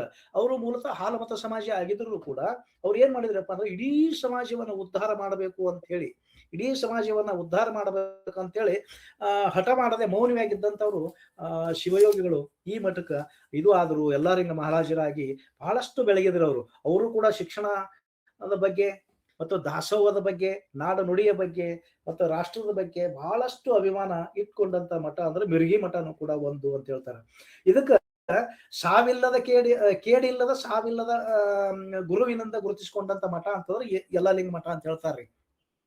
ಈ ಮಠಕ್ಕ ಏನು ಅಂತಂದ್ರ ಸಾಮಾನ್ಯವಾಗಿ ಕೇಳಿಲ್ಲದ ಸಾವಿಲ್ಲದ ಮಠ ಇದೆ ಯಲ್ಲಾಲಿಂಗ ಮಠ. ಅದ ಜನರು ಸಾಮಾನ್ಯವಾಗಿ ಮಾತಾಡ್ತಾರ. ನಾನು ಹೋಗಿಲ್ಲ ಅಲ್ಲಿ ಮಾತಾಡ್ತಕ್ಕಂಥ ಸಂದರ್ಭದೊಳಗ ಮಿರ್ಗಿ ಯಲ್ಲಾಲಿಂಗರು ಅಂತಂದ್ರ ಇದಕ್ಕೆ ಕೇಳಿಲ್ಲ ಸಾವಿಲ್ಲ ಅಂತ ಮಠ ಅಂತಕ್ಕಂಥ ಮಾತಾಡ್ ಹೇಳ್ತಾರ. ಅವ್ರಿಗೆ ಜೋಳಗಿನೇ ಹಂಗಿತ್ತ ಅವ್ರದ್ದು. ಯಲ್ಲಾಲಿಂಗ ಮಹಾರಾಜರ ಜೋಳಗಿನೇ ಹಂಗಿತ್ತದ. ಅವ್ರು ಏನಪ್ಪ ಅಂತ ಹೆಸರು ಕೀರ್ತಿ ಎಲ್ಲವನ್ನು ತಂದು ಕೊಟ್ರು ಈ ಮುಗುಳ್ಕೋಡಕ್ಕೆ ಅವ್ರ ದಾರಿ ಎರೆದ್ರು. ಅವ್ರು ಇವತ್ತೇನ್ ನೋಡ್ತಿರಲ್ಲ ಎಷ್ಟು ಮಠಗಳದಾವ್ರಿ ಮುಗುಳ್ಕೋಡ ತೆಳಗ. ಯಲ್ಲಾಲಿಂಗ ಮಹಾರಾಜರದ ಮೂಲ ಮಿರ್ಗಿ ಆದ್ರೂ ಕೂಡ ಎಷ್ಟು ಅವ್ರ ಪರಂಪರೆ ದೊಡ್ಡದು ಬೆಳೆದದ್ರಿ. ಏನ್ ಕೆಲಸ ಮಾಡ್ತಾರ್ರಿ ಅವ್ರು, ಎಲ್ಲ ಸಮನ್ವಯ ಅಂತಕ್ಕಂಥದ್ದು. ಧರ್ಮ, ಜಾತಿ, ವರ್ಗ, ರೈತ ಇವೆಲ್ಲನೂ ಏನ್ ಮಾಡಿದ್ರ ಅಂತಂದ್ರ ದಾಟದವರು ಯಾವರಪ್ಪ ಅಂತಂದ್ರ ಈ ಯಲ್ಲಾಲಿಂಗ ಮಹಾರಾಜರ ಮಠ, ಮುಗುಳ್ಕೋಟ ಮಠ ಅಂತ ಏನ್ ಕರೀತಾವ ಪರಂಪರೆ ಹಂಗೆ ಬೆಳ್ಕೊಂಡು ಬಂದಾವು. ಅವ್ರ ಪಟ್ಟಕ್ಕ ಅವ್ರ ಪಟ್ಟಕ್ಕ ಅವರು ಹಿಂಗ ಇವು ಹೇಳ್ಕೊಂತ ಬಂದಂತ ಆದರ್ಶಪ್ರಾಯರಾಗಿ ಈ ಮಠಗಳು ನಮ್ಗದವ. ಸಣ್ಣ ಪುಟ್ಟ ಮಠಗಳು ನೋಡಿದಂತ ಸಂದರ್ಭದೊಳಗ ಬೋಳೆಗಾಂವದ ಗಿರಿಯಮ್ಮ ತಾಯಿಯ ಮಠ ಅದ, ಹೌದಲ್ರಿ. ಬೋಳೆಗಾಂವದೊಳಗದ ಇಂಥ ಮಠಗಳು ಕೂಡ ಏನಾಗ್ಯಾವಪ್ಪ ಅಂತಂದ್ರ ಅವಾಗೆಲ್ಲ ಮಹಿಳೆಯರೇ ಮುಂದೆ ಬರ್ತಕ್ಕಂಥ ಕಾಲವನ್ನ ಇರ್ಲಿಲ್ಲ. ಇರಲಿಲ್ಲ. ಅಂತ ಕಾಲದೊಳಗನು ಕೂಡ ಈ ಮಠಗಳು ಆಗ್ತಾವ. ಇನ್ನ ಸಮೀಪದೊಳಗೆ ಹೇಳ್ಬೇಕು ಅಂತಂದ್ರೆ ಇನ್ನು ಸ್ವಲ್ಪ ಸಮಯನೂ ಕೂಡ ಬಂದಿದೆ. ನಾನು ಮಾತಾಡ್ತಕ್ಕಂಥ ಸಮಯನೂ ಕೂಡ ಮುಗಿಲಿಕ್ಕೆ ಬಂದದ್ದು. ಆದ್ರೂ ಕೂಡ ನಮಗ ಪ್ರಮುಖವಾಗಿರ್ತಕ್ಕಂಥದ್ದು ಏನು ಅಂತಂದ್ರೆ ಇನ್ನೂ ಬಹಳ ಮಠಗಳದಾವ. ನಿಮ್ಗೆ ಗೊಳಸಾರ ಮಠ ಹೇಳದೇ ಇದ್ರೆ ತಪ್ಪಾಗ್ತದೆ. ಗೊಳಸಾರ ಮಠದ ಬಗ್ಗೆ ನಾವು ಹೇಳದೇ ಇದ್ರು ಕೂಡ ತಪ್ಪಾಗ್ತದ. ಇದು ಬಹಳಷ್ಟು 15-16ನೇ ಶತಮಾನದೊಳಗೆ ಸಿದ್ಧರು ಇದಕ್ಕೆ ಸ್ಥಾಪನೆ ಮಾಡಿದ್ರು ಅಂತಕ್ಕಂಥದ್ದನ್ನು ಕೂಡ ಇದ್ರಾಗ ಹೇಳ್ತೇವೆ. ಇದು ಇಂಡಿಯಾ ಈ ಕಡೆ ಈ ಭಾಗಕ್ಕೆ ಇಂಡಿ ಮುಂದೆ ಅದು ಪೂರ್ವ ದಿಕ್ಕಿಗೇನೆ ಅದನ್ನು ಕೂಡ ಅದ ಬಹಳ ಪ್ರಸಿದ್ಧ ಮಠ. ಅನ್ನದಾಸೋಹ, ಜ್ಞಾನ ದಾಸೋಹ, ಶಿಕ್ಷಣ ದಾಸೋಹ ಬಹಳ ಪ್ರಸಿದ್ಧವಾಗಿರ್ತಕ್ಕಂಥ ಮಠ ಅಂತಂದ್ರ ಇದು ಗೊಳಸಾರ ಮಠ ಅಂತ ಕರೀತಾರೆ. ಈ ಗೊಳಸಾರ ಮಠ ಅಷ್ಟೆಲ್ಲ ಪ್ರಸಿದ್ಧಿ ಇದು. ಅನ್ನದಾಸೋಹಕ್ಕೆ ನೀವು ಲಕ್ಷಾನ್ ಗಟ್ಲೆ ನಾನು ಗೊಳಸಾರ ಮಠಕ್ಕೂ ಕೂಡ ಹೋಗಿನ ನೋಡಿನದ. ಅಲ್ಲಿ ಸೇರ್ತಕ್ಕಂಥ ಜನ ಎಷ್ಟು ಇದರಿಂದ ಸೇರ್ತಾರ ಅಂತೇಳಿ ಇವು 3 ಮುಪ್ಪರಿಗೊಂಡವ ಅಲ್ಲಿ. ಯಾವ ಅಂತಂದ್ರ ಅನ್ನದಾಸೋಹ, ಜ್ಞಾನ ದಾಸೋಹ, ಶಿಕ್ಷಣ ದಾಸೋಹ 3 ಕೂಡ ಮುಪ್ಪರಿಗೊಂಡಂತ ಮಠ ಇತ್ತು ಅಂತಂದ್ರೆ ಅದು ಗೊಳಸಾರ ಮಠ ಅಂತಕ್ಕಂಥದ್ದು. ಇಲ್ಲಿ ಕಲೆ, ಸಂಸ್ಕೃತಿ ಹಾಗೂ ಧಾರ್ಮಿಕ ಕಾರ್ಯಗಳಿಗೆ ವರ್ಷವಿಡೀ ಕಾರ್ಯಕ್ರಮಗಳನ್ನ ನಡೀತಾ ಇರ್ತಾವ. ವರ್ಷವಿಡೀ ಕಾರ್ಯಕ್ರಮಗಳು ಅಲ್ಲಿ ನಡೀತಾನ ಇರ್ತಾವ. ಮಠದ ಪರಂಪರೆಯನ್ನು ಮುಂದಿರಿಸಿಕೊಂಡು ಹೋಗುವುದರ ಜೊತೆಗೆ ಅದರ ಕೀರ್ತಿಯನ್ನು ಕೂಡ ಬಹಳ ದೂರದಿಂದ ಜನ ಬರ್ತಾರ್ರಿ. ಮಹಾರಾಷ್ಟ್ರದಿಂದ ಬರ್ತಾರ, ಹೌದಲ್ರಿ, ಆ ಕಡೆ ಗೋವಾದಿಂದ ಬರ್ತಾರ. ಗೊಳಸಾರಕ್ಕೆ ಬಹಳ ದೂರದಿಂದ ಈ ಕಡೆ ಹೈದರಾಬಾದ್ ಕರ್ನಾಟಕದ ಜನ ಕೂಡ ಇಲ್ಲಿ ಗೊಳಸಾರಕ್ಕೆ ಬಹಳಷ್ಟು ಜನ ಇಲ್ಲಿ ಬರ್ತಾರ ಅಂತಕ್ಕಂಥ ಮಾತನ ಈ ಗೊಳಸಾರ ಸಾಮಾನ್ಯವಾಗಿ ಇಲ್ಲಿ ನಮಗ ತಿಳಿದೇನು ಅಂತಂದ್ರ ಆ ಸ್ವಾಮಿಯ ಬರೇ ದರ್ಶನ, ಆ ಕಟ್ಟಿಗೆ ದರ್ಶನ. ಅಲ್ಲಿ ಒಂದು ಗೊಳಸಾರ ಮಠದೊಳಗ ಒಂದು ಇದು ಕಟ್ಟಬೇಕಾದ್ರೂ ಒಂದು ಯಾರ ಒಂದು ಕತಿ ಹೇಳಿದ್ರು ಅವ್ರು. ಇಲ್ಲಿ ಏನು ಮಠ ಯಾಕೆ ಕಟ್ಟಿದ್ರಿ ಅಂತಂದ್ರ ಎಲ್ಲಿ ಪುಂಡಿ ಕಟ್ಟಿಗೆ ಉರಿ ಹತ್ತಿರ್ತದ ಅಲ್ಲಿ ನನ್ನ ಮಠ ಕಟ್ಟು ಅಂತ ಹೇಳಿದ್ರಂತ ಅವ್ರು. ಎಲ್ಲಿ ಪುಂಡಿ ಕಟ್ಟಿಗೆ ಉರಿ ಹತ್ತಿರ್ತದ ಅಲ್ಲಿ ನಾನು ಮಠ ಕಟ್ಟು ಅಂತ ಹೇಳಿ ಆ ಪುಂಡಲಿಂಗ ಮಹಾರಾಜರು ಅಂತ ಹೇಳ್ತಾರೆ. ಆ ಪುಂಡಿ ಕಟ್ಟಿಗೆ ಎಲ್ಲಿ ಉರಿ ಹತ್ತಿದ್ರು ಊರವರೆಗೆ ದಿಬ್ಬದ ಮ್ಯಾಗ ಉರಿ ಹತ್ತಿತ್ತು, ಅಲ್ಲೇ ಮಠವನ್ನ ಕಟ್ಟಿದ್ರು ಅಂತಕ್ಕಂಥದ್ದು ಹೇಳ್ತಾರ. ಅಲ್ಲಿ ಹೊತ್ತು ಉರಿತಕ್ಕಂಥ ಸಂದರ್ಭದೊಳಗ ಅಲ್ಲಿ ನರಸಿಂಹ ದೇವರನ್ನು ಕೂಡ ಸ್ಥಾಪಿಸ್ತಾರ. ಪ್ರಭುವಿನ ಕಟ್ಟೆ ಅಂತದ. ಅಲ್ಲಿ ರಥ ಮತ್ತು ಸುತ್ತ ಹಾಕೋದು, ಶಿಕ್ಷಣ ಸಂಸ್ಥೆ, ಬಹಳಷ್ಟು ಕಾರ್ಯಕ್ರಮಗಳು ಅಲ್ಲಿ ಆಗ್ತದ. ಪ್ರಭು ಸಿದ್ದರಾಯರು ದೇವಸ್ಥಾನ ಅಂತನೂ ಕೂಡ ಅಲ್ಲಿ ಕರೀತಾರ ಅಂತಕ್ಕಂಥದ್ದನ್ನು ಕೂಡ ಹೇಳ್ತಾರ. ಅಲ್ಲಿ ಸಿದ್ದಪ್ಪ ಮಹಾರಾಜರು, ಸಿದ್ದರಾಯ ಮಹಾರಾಜರು ಅಂತ ಹೇಳಿ ಒಂದು ಕರೆಯುವ ವಾಡಿಕೆನೂ ಕೂಡ ಅಲ್ಲಿ ಅದ. ಅಲ್ಲಿ ಹೋಗಿ ನಾವು ಪೀಠದ ಮುಂದೆ ಕುಂತರ 9ನೇ ಪೀಠಾಧಿಕಾರಿಗಳು ಅಂತಂದ್ರ ಈ ಪುಂಡಲಿಂಗ, ಅಭಿನವ ಪುಂಡಲಿಂಗ ಶಿವಯೋಗಿಗಳು ಕೂಡ ಬಹಳ 7 ಜನ ಪೀಠದ ಮಧ್ಯಾಹ್ನ ಕೂಡ ಅಭಿನವ ಪುಂಡಲಿಂಗ ಮಹಾರಾಜರು ಕೂಡ ಬಹಳಷ್ಟು ಸಣ್ಣ ಇದ್ರೊಳಗನೆ ಕೂಡ ಒಳ್ಳೆಯ ವಿಚಾರಗಳನ್ನ, ಒಳ್ಳೆಯ ಕೆಲಸಗಳನ್ನ, ಸಮಾಜಮುಖಿ ವಿಚಾರಗಳನ್ನ ಅಲ್ಲಿ ಹೇಳ್ತಾರ. ಅಲ್ಲೆಲ್ಲಾನು ನಾಗಪ್ಪ ಮಹಾರಾಜರು, ಆಲಿಂಗ ಮಹಾರಾಜರು ಇವರೆಲ್ಲ ಕೂಡ ಒಂದು ಪರಂಪರೆಯಲ್ಲಿ ಶಿವರಾಜ ಮಹಾರಾಜರು, ಸಿದ್ದರಾಯ ಮಹಾರಾಜರು, ಪುಂಡಲಿಂಗ ಮಹಾರಾಜರು ಇವರೆಲ್ಲರೂ ಕೂಡ ಈ ಪರಂಪರೆ ಒಳಗ ಬಂದು ಹೋಗಿರ್ತಾರ ಅಂತಕ್ಕಂಥದನ್ನ ಆಗ್ತದ ಅಂತಕ್ಕಂಥದ್ದು. ಮತ್ತ ಈ ಪುಂಡಲಿಂಗ ಶಿವಯೋಗಿಗಳು ಇವರು ನಿಮ್ಗೆ ಹೇಳಿದ್ರ ಅವರು ಕೂಡ ತ್ರಿವಿಧ ದಾಸೋಹಿಗಳು ಅಂತ ಹೇಳ್ತಾರೆ. ತ್ರಿವಿಧ ದಾಸೋಹಿಗಳು ಅಂತಕ್ಕಂಥ ಸಂದರ್ಭದೊಳಗ ಅವರು ನಮಗ ಇವೆಲ್ಲಾ ಮಠಗಳು ಸಾಮಾನ್ಯವಾಗಿ ನಮಗ ಮುಂಚೆ ಸರ್ಕಾರ ಮಾಡದೇ ಇರತಕ್ಕಂತ ಕೆಲಸಗಳನ್ನ ಇವೆಲ್ಲಾ ಮಠಮಾನ್ಯಗಳದಾವ್ರಿ. ಇವೆಲ್ಲಾ ಮಠಮಾನ್ಯಗಳದಾವ್ರಿ. ಅದ್ರ ಜೊತೆಗೆ ನಮ್ಗೆ ದಂಡಿಗೆ ಹೋದ್ರ ಈ ಕಡೆ ಭೀಮಾ ನದಿ ಇನ್ನೊಂದ್ ಸ್ವಲ್ಪ ಮೇಲ್ಗಡೆ ಹೋದ್ರ ರೇವತಗಾವ ಶಿವಗಡ ಮಹಾರಾಜರ ಮಠನೂ ಕೂಡ ಅದರಿ. ಇವೆಲ್ಲಾ ಕೆಲಸಗಳು ಏನು ಅಂತಂದ್ರ ಗೌಪ್ಯವಾಗಿ ಅವರನ್ನ ರಕ್ಷಣೆ ಮಾಡತಕ್ಕಂಥ ಕೆಲಸಗಳನ್ನ ಯಾರು ಮಾಡ್ತಿದ್ರು ಅಂತಂದ್ರೆ ಈ ಮಠಗಳನ್ನ ಮಾಡ್ತಿದ್ರು. ಅವ್ರು ಎದಕ್ ಮಾಡ್ತಿದ್ರು ಅಂದ್ರೆ ಭಾರತಾಂಬೆಯನ್ನ ಸ್ವತಂತ್ರಗೊಳಿಸ್ತಕ್ಕಂಥ ಉದ್ದೇಶಕ್ಕಾಗಿ ಮಠಮಾನ್ಯಗಳು ಸಾಕಷ್ಟು ಕೆಲಸಗಳನ್ನ ಅಲ್ಲಿ ಮಾಡ್ತಿದ್ರು ಅಂತಕ್ಕಂಥದ್ದು ಬಹಳ ಮುಖ್ಯವಾಗಿರ್ತಕ್ಕಂಥದ್ದು. ಅದಕ್ಕಾಗಿ ನಮ್ಗ ಈಗೇನು ಅಂತಂದ್ರ ಸಾಮಾನ್ಯವಾಗಿ ಈ ಮಠಗಳು ನಮಗ ಯಾಕೆ ಇದ್ರ ಬಗ್ಗೆ ಅಂತಂದ್ರೆ ಸಾಮಾನ್ಯವಾಗಿ ನಾನು 2 ವರ್ಷಗಳ ಹಿಂದ ಈ ಮಠಗಳ ಬಗ್ಗೆ ನನಗೊಂದಿತ್ತು. ಇಂಡಿ ಅಂದ ಕೂಡಲೇನೆ ನಮಗೊಂದು ಏನೋ ಭೀಮಾ ತೀರ ಅಂತ ಅಂದ್ಕೊಳ್ಳೆ ಒಂದು ಏನೋ ಕೆಟ್ಟ ಹೆಸರುಗಳನ್ನ ಇತ್ತು. ಈ ಕೆಟ್ಟ ಹೆಸರುದೊಳಗೆ ನಮ್ಮಲ್ಲಿ ಏನೇನದಲ್ಲ, ರಾನಡೇವ್ ನಿಂಬಾಳದ ರಾನಡೇವ್ರ ಅದರ, ಸಾಹಿತ್ಯಿಕವಾಗಿ ತಗೊಂಡ್ರೆ ಸಿಪ್ಪಿ ಲಿಂಗಣ್ಣ ಅದಾರ, ಮಧುರಚಂದ್ರ ಅದಾರ, MR ಜಾಗೀರ್ದಾರ್ ಅದಾರ, ಹೌದಲ್ರಿ. ಇಷ್ಟೆಲ್ಲಾ ಸಂಪರ್ಕ ಭರಿತವಾಗಿರ್ತಕ್ಕಂಥ ಇದ್ರೊಳಗ ನಮ್ಗೆ ಏನಾಗ್ಯದ ಅಂತಂದ್ರ ಕೆಟ್ಟ ಹೆಸರು ಯಾಕದ ಅಂತಕ್ಕಂಥದ್ದಿತ್ತು. ಅವಾಗ ನನಗ ಕಣ್ಣಿಗೆ ಬಂದದ್ದು ಏನಪ್ಪ ಮಠಮಾನ್ಯಗಳು ಏನ್ ಕೆಲಸ ಮಾಡ್ಯಾವ ಅಂತಕ್ಕಂಥದ್ದಿತ್ತು. ಕೆಲವು ಮಠಗಳನ್ನ ಮಾತ್ರ ನಾನು ಕ್ಷೇತ್ರ ಕಾರ್ಯ ಮಠಗಳಿಗೆ ಹೋಗಿದ್ದು, ಎಲ್ಲಾ ಮಠಗಳಿಗೆ ಹೋಗಿಲ್ಲ. ಸುಮಾರು ಈಗ ಕ್ರಿಯಾಶೀಲವಾಗಿರ್ತಕ್ಕಂಥ ಮಠಗಳು ಅಂತಂದ್ರೆ 21 ಮಠಗಳದಾವ. 21 ಮಠಗಳು ಏನ್ ಮಾಡ್ತಾವ, ಪ್ರತಿ ಊರಿ ಮಠಗಳು ಬೇರೆ, ಹಿರೇ ಮಠಗಳು ಇದ್ದಾವು, ಸಮಾಜಮುಖಿಯಾಗಿ ಎಲ್ಲಾ ಕೆಲಸಗಳನ್ನ ಮಾಡಿಲ್ಲ, ತಮ್ಮ ಕೆಲಸ ಮಾಡ್ಕೊಂಡಾರ. ಅದು ಸಮಾಜಕ್ಕಾಗಿ, ದೇಶಕ್ಕಾಗಿ, ಈ ನಮ್ಮ ಕನ್ನಡಕ್ಕಾಗಿ ಮಾಡಿದಂತ ಸೇವೆ ದೊಡ್ಡ ಮಠಗಳು ಏನದಾವಪ್ಪ ಅಂತಂದ್ರ ನಮ್ಮ ಇಂಡಿ ತಾಲೂಕಿನೊಳಗೆ ಹೆಮ್ಮೆಯಿಂದ ಹೇಳ್ಬಹುದು. ಇಂಡಿ ತಾಲೂಕಿನೊಳಗೆ ಇರ್ತಕ್ಕಂಥ ಮಠಗಳು ಇವು ಏನ್ ಮಾಡ್ಯಾವಲ್ಲ, ಈ ರಾಷ್ಟ್ರಕ್ಕೆ ಕೊಟ್ಟಂತ ಸಮರ್ಪಣೆ ಭಾವ ಏನದಲ್ಲ ಅದು ಯಾವ ಮಠಗಳು ಕೊಟ್ಟಿಲ್ಲ. ಇಂಡಿ ತಾಲೂಕಿನೊಳಗ ಅದಾವ್ರಿ ಮಠಗಳು, ಕರ್ನಾಟಕ ತುಂಬಾ ಸಾಕಷ್ಟು ಮಠಗಳು ಅದಾವ. ಆದ್ರೆ ಸ್ವತಂತ್ರ ಭಾರತ ಸ್ವತಂತ್ರಳಾಗಬೇಕಾದ್ರ, ಭಾರತ ಮಾತೆ ಸ್ವತಂತ್ರಳಾಗಬೇಕಾದ್ರ ನಮ್ಮ ಹಿರಿಯರು, ನಮ್ಮ ತಾಲೂಕಿನ ಜನರು ಎಷ್ಟು ಬಲಿದಾನ ಆಗ್ಯದ ಅಂತಕ್ಕಂಥದ್ದು ನಾವು ಏನಾರ ಗಣನೆಗೆ ತೆಗೆದುಕೊಂಡ್ರೆ ಇಲ್ಲಿ ಗೊತ್ತಾಗ್ತದ. ಏನ್ ಗೊತ್ತಾಗ್ತದ ಅಂತ ಈ ಮಠ ಮಾನ್ಯಗಳು ಸಾಕಿದಂಥದ್ದನ್ನ ನಮಗ ಈಗ ಬಹಳಷ್ಟು ಚರ್ಚೆಗೆ ಆಹ್ವಾನ ಆಗ್ತದ ಅಂತಕ್ಕಂಥ ಮಾತನ್ನು ಹೇಳ್ತೇನೆ. ಬಹುಶಃ ನನಗೆ ಕೊಟ್ಟಂತ ಸಮಯ ಆಯ್ತಂತ ಕಾಣಿಸ್ತದ. ಇಂಥ ಸಂಪತ್ ಭರಿತವಾದಂತ ಅಂತರಂಗ, ಭೀಮಾದ ಅಂತರಂಗದೊಳಗ ಇಂಥದ್ದು ದೊಡ್ಡದಾದಂತ ಪರಂಪರೆಯನ್ನ ಇಟ್ಟುಕೊಂಡು, ಇಂಥ ಪರಂಪರೆಯನ್ನ ನಮ್ಮ ಆಳದಲ್ಲಿ ಇಟ್ಟುಕೊಂಡು ನಾವು ಏನೇನ ಅನ್ಕೊಂತೇವ. ಅದಕ್ಕಾಗಿನೇ ನಾನು ಮೊದಲಿಗೆ ಭೀಮಾಂತರಂಗದ ಎಲ್ಲ ಸ್ನೇಹಿತರುಗಳಿಗೆ ಯಾಕೆ ನಾನು ವಂದನೆಗಳು ಹೇಳ್ದಂದ್ರ, ನಮ್ಮ ಒಡಲ್ದೊಳಗ ಇಂತಿಂತ ವಿಷಯಗಳದಾವ, ಇವುಗಳನ್ನು ಹೊರತಕ್ಕಂತ ಕೆಲಸಗಳನ್ನ ನೀವು ಮಾಡ್ಲಿಕ್ಕತ್ತೀರಲ್ಲ, ಇದು ಬಹಳಷ್ಟು ಅಭಿನಂದನೀಯ ಅಂತಕ್ಕಂಥ ಮಾತನ್ನ ಹೇಳ್ತೇನೆ. ನನಗ ಅವಕಾಶಗಳನ್ನ ಕೊಟ್ರಿ. ನನಗ ಅವಕಾಶ ಕೊಟ್ಟಂತ ಬಳಗದ ಎಲ್ಲ ಸದಸ್ಯರಿಗಾಗ್ಲಿ, ನಮ್ಮ ಬಂಡಗಾರ್ ಸರ್ ಆಗ್ಲಿ, ಬಂಡೆಯವರಾಗ್ಲಿ, ಕುಲಕರ್ಣಿ ಅವರಾಗ್ಲಿ, ಹಿಪ್ಪರಿಯವರ ಎಲ್ಲ ಬಳಗದ ಸ್ನೇಹಿತರಿಗೂ ಕೂಡ ನಾನು ವಂದಿಸಿ ನನ್ನ ಮಾತುಗಳನ್ನ ಮುಗಿಸ್ತೇನೆ. ನಮಸ್ಕಾರ. ಸುಮಾರು 1 ಗಂಟೆಗಳ ಕಾಲ ನಿರರ್ಗಳವಾಗಿ ನಾವು ಕೇಳರಿಯದ ಇಂಡಿ ತಾಲೂಕಿನ ಮಠಗಳ ಕುರಿತಾದ, ಮಠಗಳು ಕೈಗೊಂಡ ಸಾಮಾಜಿಕ, ಸಾಂಸ್ಕೃತಿಕ, ಧಾರ್ಮಿಕ, ಶೈಕ್ಷಣಿಕ, ಅಭಿವೃದ್ಧಿ ಕಾರ್ಯಗಳ ಹಾಗೂ ನಾಡು ನುಡಿಗೆ ಮಠಗಳು ಸಲ್ಲಿಸಿದ ಸೇವೆಗಳನ್ನು ಅತ್ಯಂತ ಮಾರ್ಮಿಕವಾಗಿ ತಮ್ಮ ಉಪನ್ಯಾಸದ ಮೂಲಕ ನಮಗೆಲ್ಲರಿಗೂ ತಿಳಿಸಿದ ಡಾಕ್ಟರ್ ಸಂಗಮೇಶ್ ಮೇತ್ರಿ ಸರ್ ಅವರಿಗೆ ಧನ್ಯವಾದಗಳು. ಈಗ ಮುಂದಿನದಾಗಿ ಸಮಾರೋಪ ಭಾಷಣವನ್ನ ಶ್ರೀಯುತ ಬಂಡ್ಗರ್ ಸರ್ ಅವರು ನಡೆಸಿಕೊಡ್ಬೇಕಂತ ಅವರಲ್ಲಿ ಕೇಳ್ಕೊತಾ ಇದ್ದೀವಿ. ಎಲ್ಲರಿಗೂ ನಮಸ್ಕಾರಗಳು.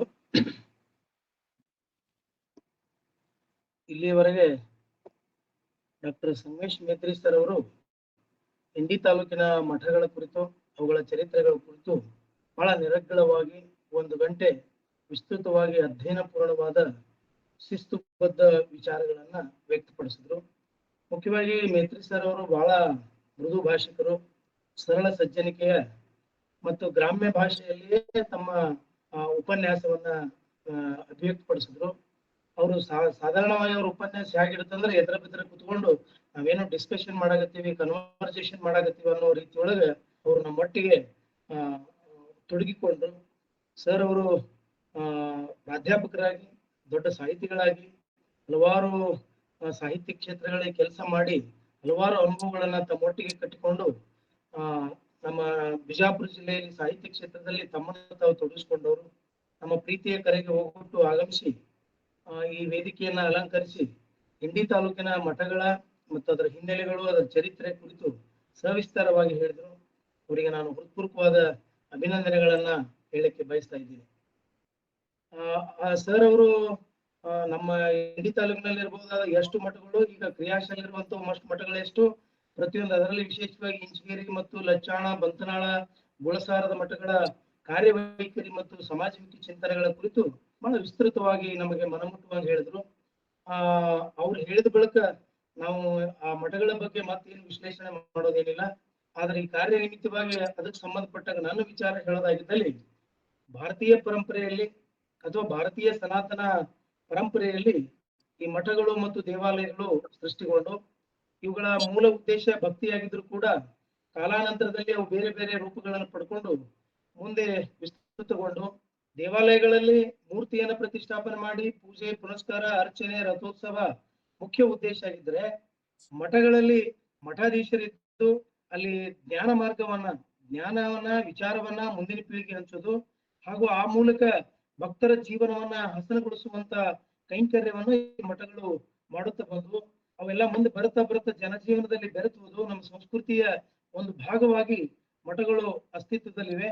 ಅವು ನಮ್ಮ ಭಾರತೀಯ ಪರಂಪರೆಯ ವಿಶೇಷವಾಗಿ ಏನೋ ಶರಣರು, ದಾಸರು, ಜೈನ, ಬೌದ್ಧ, ಸೂಫಿ, ಹಾಗೇನೆ ನಮ್ಮ ಏನೋ ಫಿಲಾಸಫಿಕಲ್ ಸ್ಕೂಲ್ಸ್ ಅದಾವಲ್ಲ, ನಮ್ಮ ತಾತ್ವಿಕ ಶಾಲೆಗಳದಾವಲ್ಲ, ಉದಾಹರಣೆಗೆ ನಾಥ ಪರಂಪರೆ, ಶೈವ ಪರಂಪರೆ, ವೈಷ್ಣವ ಪರಂಪರೆ, ಆರೂಢ ಗುರು ಪರಂಪರೆ, ಹೀಗೆ ಈ ಪರಂಪರೆಗಳ ಪ್ರಭಾವಗಳಿಂದಾಗಿ ಹಾಗೇನೆ ಎಲ್ಲ ಧರ್ಮಗಳ ಆಚರಣೆಗಳ ಪ್ರಭಾವದಿಂದಾಗಿ ಕೆಲವು ಮಠಮಾನ್ಯಗಳು, ಮಂದಿರಗಳು ಅಸ್ತಿತ್ವಗೊಂಡು ಆ ಮೂಲಕವು ಚಲನಶೀಲಗೊಂಡು ಆ ಸಮಾಜದಲ್ಲಿ ತಮ್ಮದೇ ಆದ ಕೆಲಸ ಮಾಡಿದ್ದಂತರೂ ಸುಳ್ಳಲ್ಲ. ಆದ್ರೆ ವರ್ತಮಾನದಲ್ಲಿ ಮಠಗಳ ಚಟುವಟಿಕೆ ಈಗ ಮತ್ತೊಂದು ಸ್ತರಕ್ಕೆ ಹೋಗಿದೆ. ಹಿಂದಿನಂತೆ ಕೇವಲ ಪೂಜೆ ಪುರಸ್ಕಾರ ಮಾಡಿಕೊಂಡಾಗ್ಲಿ ಅಥವಾ ನೈವೇದ್ಯ ನೀಡುವುದಾಗ್ಲಿ, ನೈವೇದ್ಯ ಹಚ್ಚುವುದಾಗ್ಲಿ, ಅಥವಾ ನಿಂಬೆ ಹಣ್ಣನೋ ಏನೋ ದಾರನೋ ಮಂತ್ರ ಪೂಜಿಸಿ ಕಟ್ಟುದು ಅಷ್ಟಕ್ಕೆ ಮಠಗಳು ಕೆಲವು ಸಂದರ್ಭದಲ್ಲಿ ಸೀಮಿತ ಆಗಿದ್ದು. ಆದ್ರೆ ಇಂಚಗೇರಿ ಮಠದ ಚರಿತ್ರೆ ನೋಡಿದಾಗ, ಬಂತನಾಳದ ಮಠದ ಚರಿತ್ರೆ ನೋಡಿದಾಗ, ದೇಶದ ಸ್ವಾತಂತ್ರ್ಯ ಹೋರಾಟದಲ್ಲಿ, ಹಾಗೇನೆ ಶೈಕ್ಷಣಿಕ ಕ್ರಾಂತಿಯಲ್ಲಿ, ಆಮೇಲೆ ತ್ರಿವಿಧ ದಾಸೋಹದ ಸಂದರ್ಭದಲ್ಲಿ ಹೇಗೆ ಮಠಗಳು ತಮ್ಮನ್ನು ತಾವು ತೊಡಗಿಸಿಕೊಂಡು ಅನ್ನೋದನ್ನ ನಾವು ಇದೀಗ ನಮ್ಮ ಸಂಗಮೇಶ್ ಮೇತ್ರಿ ಸರ್ ಅವರ ಉಪನ್ಯಾಸದಲ್ಲಿ ತಿಳ್ಕೊಂಡಿದ್ವಿ. ಈ ಆಧುನಿಕತೆ ಭರಾಟೆಯಲ್ಲಿ ಈ ಮಠಗಳು ಅಥವಾ ಏನು ಮಠ ಪರಂಪರೆಗಳು ಹಿಂದ್ ಬೀಳ್ಬೇಕಾಗಿತ್ತು. ಆದ್ರೂ ಮತ್ತೆ ಪುನರುಜ್ಜೀವನಗೊಂಡಂತಾಗಿ ಮತ್ತೆ ಇವತ್ತು ಕೂಡ ಬಹಳ ಕ್ರಿಯಾಶೀಲವಾಗಿ ಚಟುವಟಿಕೆಗಳು ಮಾಡ್ತಾ ಇವೆ.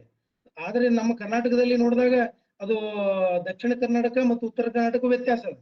ಆ ದಕ್ಷಿಣ ಕನ್ನಡದಲ್ಲಿ ಈಗೇನು ಬೇರೆ ಬೇರೆ ಮಠಗಳದಾವಲ್ಲ, ಉಡುಪಿ ಆಗಿರ್ಬೋದು, ಅಥವಾ ಚಿತ್ರದುರ್ಗ, ತುಮಕೂರು, ಆ ಕಡೆ ಮೈಸೂರು, ಆ ಮಠಗಳಿಗಿಂತಲೂ ಈ ನಮ್ಮ ಉತ್ತರ ಕರ್ನಾಟಕದಲ್ಲಿ ಅಷ್ಟೇನು ಕ್ರಿಯಾಶೀಲ ಇಲ್ಲ. ಆದಾಗ್ಯೂ ಕೂಡ ಇವೆಲ್ಲ ಒಂದಿಷ್ಟು ಮಠಗಳು ಕ್ರಿಯಾಶೀಲ ಆಗಿರ್ಲಿಕ್ಕೆ ಮುಖ್ಯ ಕಾರಣ ಏನು ಅಂತ ಹೇಳಿ ಆಲೋಚನೆ ಮಾಡಿದಾಗ ನನಗನ್ಸುದು ಏನಂತಂದ್ರ, ಬೇರೆ ಧರ್ಮಗಳ ಅಥವಾ ಇನ್ನಿತರ ಪರ್ಯಾಯ ಧರ್ಮಗಳು ಏನು ನಮ್ಮ ದೇಶದಲ್ಲಿ ಅಸ್ತಿತ್ವ ಇದಾವೋ, ಜಾಗತಿಕವಾಗಿ ಏನು ಕೆಲವು ಧರ್ಮಗಳಿದಾವೋ, ಆ ಧರ್ಮಗಳು ಮಾಡುವಂತ ಚಟುವಟಿಕೆಗಳಿಗೆ ಪೂರಕವಾಗಿ ನಮ್ಮ ಈ ಭಾರತೀಯ ಸಂಸ್ಕೃತಿಯ ಸನಾತನ ಪರಂಪರೆಯ ಧರ್ಮಗಳನ್ನ ಗಟ್ಟಿಯಾಗಿಸ್ಬೇಕು, ಸಂಸ್ಕೃತಿಯನ್ನ ಗಟ್ಟಿಯಾಗಿಸ್ಲಿಕ್ಕೆ ಇವತ್ತಿನ ದಿನಗಳಲ್ಲಿ ಈ ಮಠಗಳು ಮತ್ತೊಮ್ಮೆ ಗಟ್ಟಿಗೊಳ್ತಾ ಹೋಗಿವೆ ಮತ್ತು ಮತ್ತಷ್ಟು ಸಮಾಜಮುಖಿಯಾಗಿವೆ. ಭಕ್ತರೊಡಗೂಡಿ, ಸಮಾಜದೊಡಗೂಡಿ ಆ ಸಮಾಜಕ್ಕೆ ಪೂರಕವಾದ ಚಟುವಟಿಕೆಗಳು ಮಾಡುತ್ತಿವೆ ಅಂತ ಹೇಳಿ ನಾನು ಹೇಳಕ್ ಬಯಸ್ತಾ ಇದ್ದೇನೆ. ಅದ್ರ ಜೊತೆ ಇನ್ನೊಂದು ಹೇಳಬೇಕು, ಮಠ ಕೇವಲ ತನ್ನಷ್ಟಕ್ಕೆ ತಾನೇ ಆಗೋದಿಲ್ಲ. ಮಠ ಅನ್ನೋದೊಂದು ಸ್ಥಾವರ. ಆದ್ರೆ ಆ ಮಠದಲ್ಲಿ ಇರುವಂತ ಮಠಾಧೀಶರು ಮಾತ್ರ ಚಲನಶೀಲ ಆಗಿರ್ತಾರೆ. ಅವರು ಸ್ಥಾವರ ಆಗಿರದೆ ಜಂಗಮ ರೂಪಿಯಾಗಿ, ಏನು ಬಸವಣ್ಣನವರು ಹೇಳಿದ ಹಾಗೆ ಸ್ಥಾವರ ಕಳಿವುಂಟು ಜಂಗಮ ಕಳಿವಿಲ್ಲ ಅನ್ನೋ ರೀತಿಯೊಳಗ ಇವತ್ತಿನ ಮಠಾಧೀಶರು ಮಠಗಳನ್ನು ಬಿಟ್ಟು ಹೊರಗೆ ಬಂದು ಸಾಮಾನ್ಯ ಜನರತ್ತ, ಭಕ್ತರ ಸಮಸ್ಯೆಗಳತ್ತ, ಸಾಮಾಜಿಕ ಪಿಡುಗುಗಳತ್ತ, ಜಾತಿ ವ್ಯವಸ್ಥೆಯತ್ತ ಅವುಗಳನ್ನು ಹೋಗ್ಲಾಡಿಸ್ಲಿಕ್ಕೆ ಅವರು ಮುಂದಾಗ್ತಾ ಇರುವಂತದ್ದು ಇವತ್ತಿನ ದಿನಮಾನಗಳಲ್ಲಿ ಮಠಗಳು ಮಾಡುತ್ತಿರುವಂತ ಒಂದು ಸಾಮಾಜಿಕ ಕೈಂಕರ್ಯ ಅಂತ ಹೇಳಿ ನಾನು ಹೇಳಕ್ಕೆ ಬಯಸ್ತಾ ಇದ್ದೀನಿ. ವಿಶೇಷವಾಗಿ ಜಾತೀಯತೆಯನ್ನ ಜಿಟ್ಟನ್ನ ಕಳಿಲಿಕ್ಕೆ, ಏನು ನಮ್ಮ ಮೂಢನಂಬಿಕೆ ಮತ್ತು ಇದು ಇತ್ತಲ್ಲ, ಅಂಧಾನುಕರಣಗಳ ಪರಂಪರೆ ಇತ್ತಲ್ಲ, ಅದನ್ನ ಕಳಿಲಿಕ್ಕೆ ಅವುಗಳನ್ನ ಆಚರಣೆ ಮಾಡ್ಕೊಂಡು ಬಂದಿದೆ ಮಠಮಾನ್ಯಗಳದ್ದು ಒಂದ್ ಕಡೆ ವಾದಾಗಿದ್ರ, ಅವುಗಳನ್ನ ಕಳಿಲಿಕ್ಕೆ ಇವತ್ತು ಮಠಮಾನ್ಯಗಳು ಮುಂದಾಗಿವೆ. ಉದಾಹರಣೆಗೆ ಹೇಳೋದಾಗಿದ್ರೆ ಈಗ ಲಚ್ಚಾಣ ಮಠ ಆಗಿರ್ಬೋದು, ಬಂತನಾಳ ಮಠ ಆಗಿರ್ಬೋದು, ಗೋಳಸಾರದ ಪುಂಡಲಿಂಗೇಶ್ವರ ಮಠ ಆಗಿರ್ಬೋದು, ಯಾವುದೇ ಜಾತೀಯತೆ ಮಾಡದೆ ಪ್ರತಿಯೊಬ್ಬ ನೊಂದ ಬರುವಂತ, ಭಕ್ತಿಯಿಂದ ಬರುವಂತ ಭಕ್ತನನ್ನ ಕರೆದು ಕುಂದರ್ಸಿ ತಲೆ ನೇವರಿಸಿ ಅವನ ಸಮಸ್ಯೆಗಳನ್ನು ಕೇಳಿ ಅವನಿಗೆ ಆಧ್ಯಾತ್ಮಿಕದ ಏನು ಸ್ಪರ್ಶವನ್ನು ನೀಡಿ, ಅವನಿಗೆ ಜ್ಞಾನ ಮಾರ್ಗವನ್ನು ನೀಡಿ, ಅವನಿಗೆ ಮುಂದಿನ ತನ್ನ ಜೀವನದಲ್ಲಿ ಸತ್ಕಾರ್ಯ ಮಾಡುವ ರೀತಿಯೊಳಗೆ ಇವತ್ತು ಮಠಮಾನ್ಯಗಳು ಕೆಲಸ ಮಾಡ್ತಾ ಇವೆ. ಅವುಗಳು ಕೂಡ ನಮ್ಮ ಭಾರತ ದೇಶದ ಸಮಾಜದ ಏಳಿಗೆಗೆ ತಮ್ಮನ್ನು ತಾವು ತೊಡಗಿಸ್ಕೊಳ್ತಾ ಇದ್ದೇವೆ. ಇವೇ ಮಠಗಳ ಕುರಿತು, ಇವುಗಳ ಕುರಿತು ಇನ್ನೂ ಹಲವಾರು ಪರವಿರೋಧ ಚರ್ಚೆಗಳಿದ್ದಾಗಲೂ ಕೂಡ ನಾವು ಧನಾತ್ಮಕವಾಗಿ ನೋಡಿದ್ದಾದಲ್ಲಿ ಇಂಥದೊಂದು ಇಂದಿನ ಮಠಗಳು ಮಾಡುತ್ತಿವೆ. ಅದ್ರ ಜೊತೆಗೆ ಈಗಾಗ್ಲೇ ಸರ್ ಹೇಳಿದ ಹಾಗೆ ಅನ್ನದಾಸೋಹ, ಬಡ ವಿದ್ಯಾರ್ಥಿಗಳಿಗೆ ಶಿಕ್ಷಣ, ವಚನ ಸಾಹಿತ್ಯವನ್ನು ವಿಸ್ತರಣೆ ಮಾಡೋದು, ರಕ್ತದಾನ ಮುಂತಾದ ಜಾತ್ರೆ ಸಮಾರಂಭಗಳಲ್ಲಿ ಯುವಕರನ್ನ ಕರೆಸಿ ರಕ್ತದಾನ ಮಾಡುವಂಥದ್ದು, ಸೈನಿಕರನ್ನ ಕರೆದು ಸನ್ಮಾನ ಮಾಡುವಂಥದ್ದು, ರೈತರನ್ನ ಕರೆದು ಸನ್ಮಾನ ಮಾಡುವಂಥದ್ದು, ಸಾಮೂಹಿಕ ವಿವಾಹಗಳನ್ನ ಮಾಡುವಂಥದ್ದು, ಆ ಮಠಾಧೀಶರು ಚಲನಶೀಲರಾಗಿದ್ದಕ್ಕಾಗಿ, ಆಗಿದ್ದಕ್ಕಾಗಿ ಇವತ್ತು ಆ ಮಠಗಳು ಉತ್ತಮ ಕೈಂಕರ್ಯಗಳನ್ನ ಮಾಡುತ್ತಿವೆ.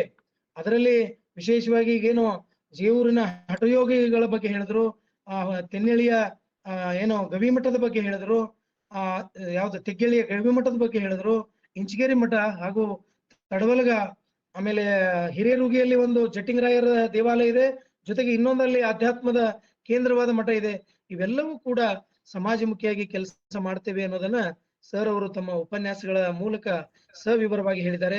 ಅಷ್ಟೇ ಅಲ್ಲ, ರೈತರಿಗೆ ಬಂದಂತ ತೊಂದರೆಗಳಿಗಾಗಿ, ಬರಗಾಲ ಬಿದ್ದಾಗ ಚಳವಳಿ ಹೋರಾಟಕ್ಕಾಗಿ, ಕನ್ನಡ ಪರ ಹೋರಾಟಕ್ಕಾಗಿ, ಈ ಗೋಕಾಕ್ ಚಳವಳಿ ಅಂತ ಅಥವಾ ಗಡಿನಾಡ ಚಳವಳಿ ಅಂತಲ್ಲಿ ಕೂಡ ಸ್ವಾಮೀಜಿಗಳು ಬಂದು, ಆ ಮಠಾಧೀಶರು ಬಂದು ಚಳವಳಿಗಳಲ್ಲಿ ಭಾಗವಹಿಸಿ ಆ ಹೋರಾಟಗಾರರಿಗೆ ನ್ಯಾಯಯುತವಾದಂತ ಒಂದು ನ್ಯಾಯ ಸಿಗ್ಲಿಕ್ಕೆ ಅವರು ಕೂಡ ಪ್ರಯತ್ನ ಮಾಡ್ತಿರುವಂತದ್ದು. ಜೊತೆಗೆ ಎಲ್ಲ ಮಠಮಾನ್ಯ ಕೇಂದ್ರಗಳಲ್ಲಿ ಪರಿಸರ ಸಂರಕ್ಷಣೆ ಮಾಡ್ತಿರುವಂತದ್ದು. ಇವೆಲ್ಲ ನೋಡಿದಾಗ ಆ ಮಠಮಾನ್ಯಗಳ ಕೆಲಸ ಕೂಡ ಸಮಾಜಮುಖಿಯಾಗಿದೆ ಇದೆ. ಅದರಲ್ಲಿ ಇಂಡಿ ತಾಲೂಕಿನಲ್ಲಿ ಸಾಕಷ್ಟು ಅವ್ರು ಅಖಂಡ ಇಂಡಿ ತಾಲೂಕಿನವರು ಸರ್ ಅವರು ಮೂಲತಃ ಇಂಡಿ ತಾಲೂಕಿನ ರೋಣಿ ಬಿಕೆದವರು, ಇಡೀ ಅದೇ ನಾಡಿನಲ್ಲಿ ಹುಟ್ಟಿ ಬೆಳೆದವರಾಗಿರೋದ್ರಿಂದ ಪ್ರತಿಯೊಂದು ಮಠಗಳನ್ನ ಸಂದರ್ಶನ ಮಾಡಿ ಸವಿವರವಾದ ವಿವರಣೆಗಳನ್ನ ಇಟ್ಟುಕೊಂಡು ಅವುಗಳನ್ನ ಚಾಚು ತಪ್ಪದೆ ಪ್ರತಿಯೊಂದು ಅಂಶವನ್ನ ನಮಗೆ ತಿಳಿಸಿಕೊಡೋದ್ರ ಮೂಲಕ 1 ಗಂಟೆ ಉಪನ್ಯಾಸ ನೀಡಿ ನಮ್ಮೆಲ್ಲ ಕೇಳುಗರಿಗೆ ನಮ್ಮ ಭೀಮಾಂತರಂಗ ವೇದಿಕೆಗೆ ಆಗಮಿಸಿ ಅದ್ಭುತವಾದ ಉಪನ್ಯಾಸ ನೀಡಿದ್ದಕ್ಕಾಗಿ ಅವರಿಗೆ ನಾನು ಮತ್ತೊಮ್ಮೆ ಹೃದಯ ತುಂಬಿ ವಂದನೆಗಳನ್ನ ಅಭಿನಂದನೆಗಳನ್ನ ಅರ್ಪಿಸ್ತಾ, ಹಾಗೇನೆ ಇಂದಿನ ಕಾರ್ಯಕ್ರಮದಲ್ಲಿ ಸ್ವಾಗತ ಹಾಗೂ ಪರಿಚಯ ಭಾಷಣವನ್ನು ಮಾಡಿದಂತ ಸಂತೋಷ್ ಬಂಡೆ ಅವರಿಗೂ, ಹಾಗೇನೆ ಈ ಕಾರ್ಯಕ್ರಮವನ್ನು ನಿರೂಪಣೆ ಮಾಡುತ್ತಿರುವಂತಹ ಶ್ರೀಧರ್ ಹಿಪ್ಪರಗಿ ಅವರಿಗೂ, ಈ ಕಾರ್ಯಕ್ರಮದಲ್ಲಿ ಉಪಸ್ಥಿತಿರುವಂತ ನಮ್ಮ ರಾಘವೇಂದ್ರ ಕುಲಕರ್ಣಿ ಸರ್ ಅವರಿಗೂ, ಗೀತಯೋಗಿ ಸರ್ ಅವರಿಗೂ, ನನ್ನ ವಿದ್ಯಾಗುರುಗಳು ಕೂಡ ಇಲ್ಲಿ ಜಾಯ್ನ್ ಆಗಿದ್ದಾರೆ, ಡಾಕ್ಟರ್ ಚನ್ನಪ್ಪ ಕಟ್ಟಿ ಸರ್ ಅವರು, ಡಾಕ್ಟರ್ ಎಂ ಪಟ್ಶೆಟ್ಟಿ ಸರ್ ಅವರಿಗೂ, ಹಾಗೇನೆ ಈ ಕಾರ್ಯಕ್ರಮದಲ್ಲಿ ಇನ್ನೂ ಹಲವಾರು ಜನ ಸಾಹಿತಿಗಳು, ಸಾಹಿತ್ಯಾಸಕ್ತರು ಭಾಗಿಯಾಗಿದ್ದಾರೆ, ಅವರಿಗೂ ಕೂಡ ಅಭಿನಂದನೆಗಳು ಹೇಳ್ತೀನಿ. ಜೊತೆಗೆ ನಮ್ಮ ಪತ್ರಕರ್ತರು ಮಿತ್ರರಾದ ನಿಂಗನಗೌಡ ಬಿರಾದರ್ ಸರ್ ಅವರು ಈ ಉಪನ್ಯಾಸವನ್ನ ವಿಡಿಯೋ ಮಾಡ್ಕೊಳ್ಳುವಂತ ಕೆಲಸವನ್ನು ಮಾಡ್ತಾ ಇದ್ದಾರೆ, ಅವರಿಗೂ ಕೂಡ ಧನ್ಯವಾದನ ಹೇಳ್ತಾ, ನಮ್ಮ ಭೀಮಾಂತರಂಗ ವೇದಿಕೆಯ ಎಲ್ಲ ಸರ್ವ ಸದಸ್ಯರಿಗೂ, ಇಲ್ಲಿ ಭಾಗಿದಾರರಾಗಿ ಈ ಕಾರ್ಯಕ್ರಮದಲ್ಲಿ ಜಾಯಿನ್ ಆಗಿರುವಂತ ಅವರೆಲ್ಲರಿಗೂ ವಂದನೆಗಳನ್ನ ಹೇಳಿ ನನ್ನ 2 ಸಮಾರೋಪದ ನುಡಿಗಳನ್ನ ಮುಕ್ತಾಯಗೊಳಿಸ್ತಾ ಇದ್ದೇನೆ. ಎಲ್ಲರಿಗೂ ಸಾಯಂಕಾಲದ ಶುಭ ನಮನಗಳು.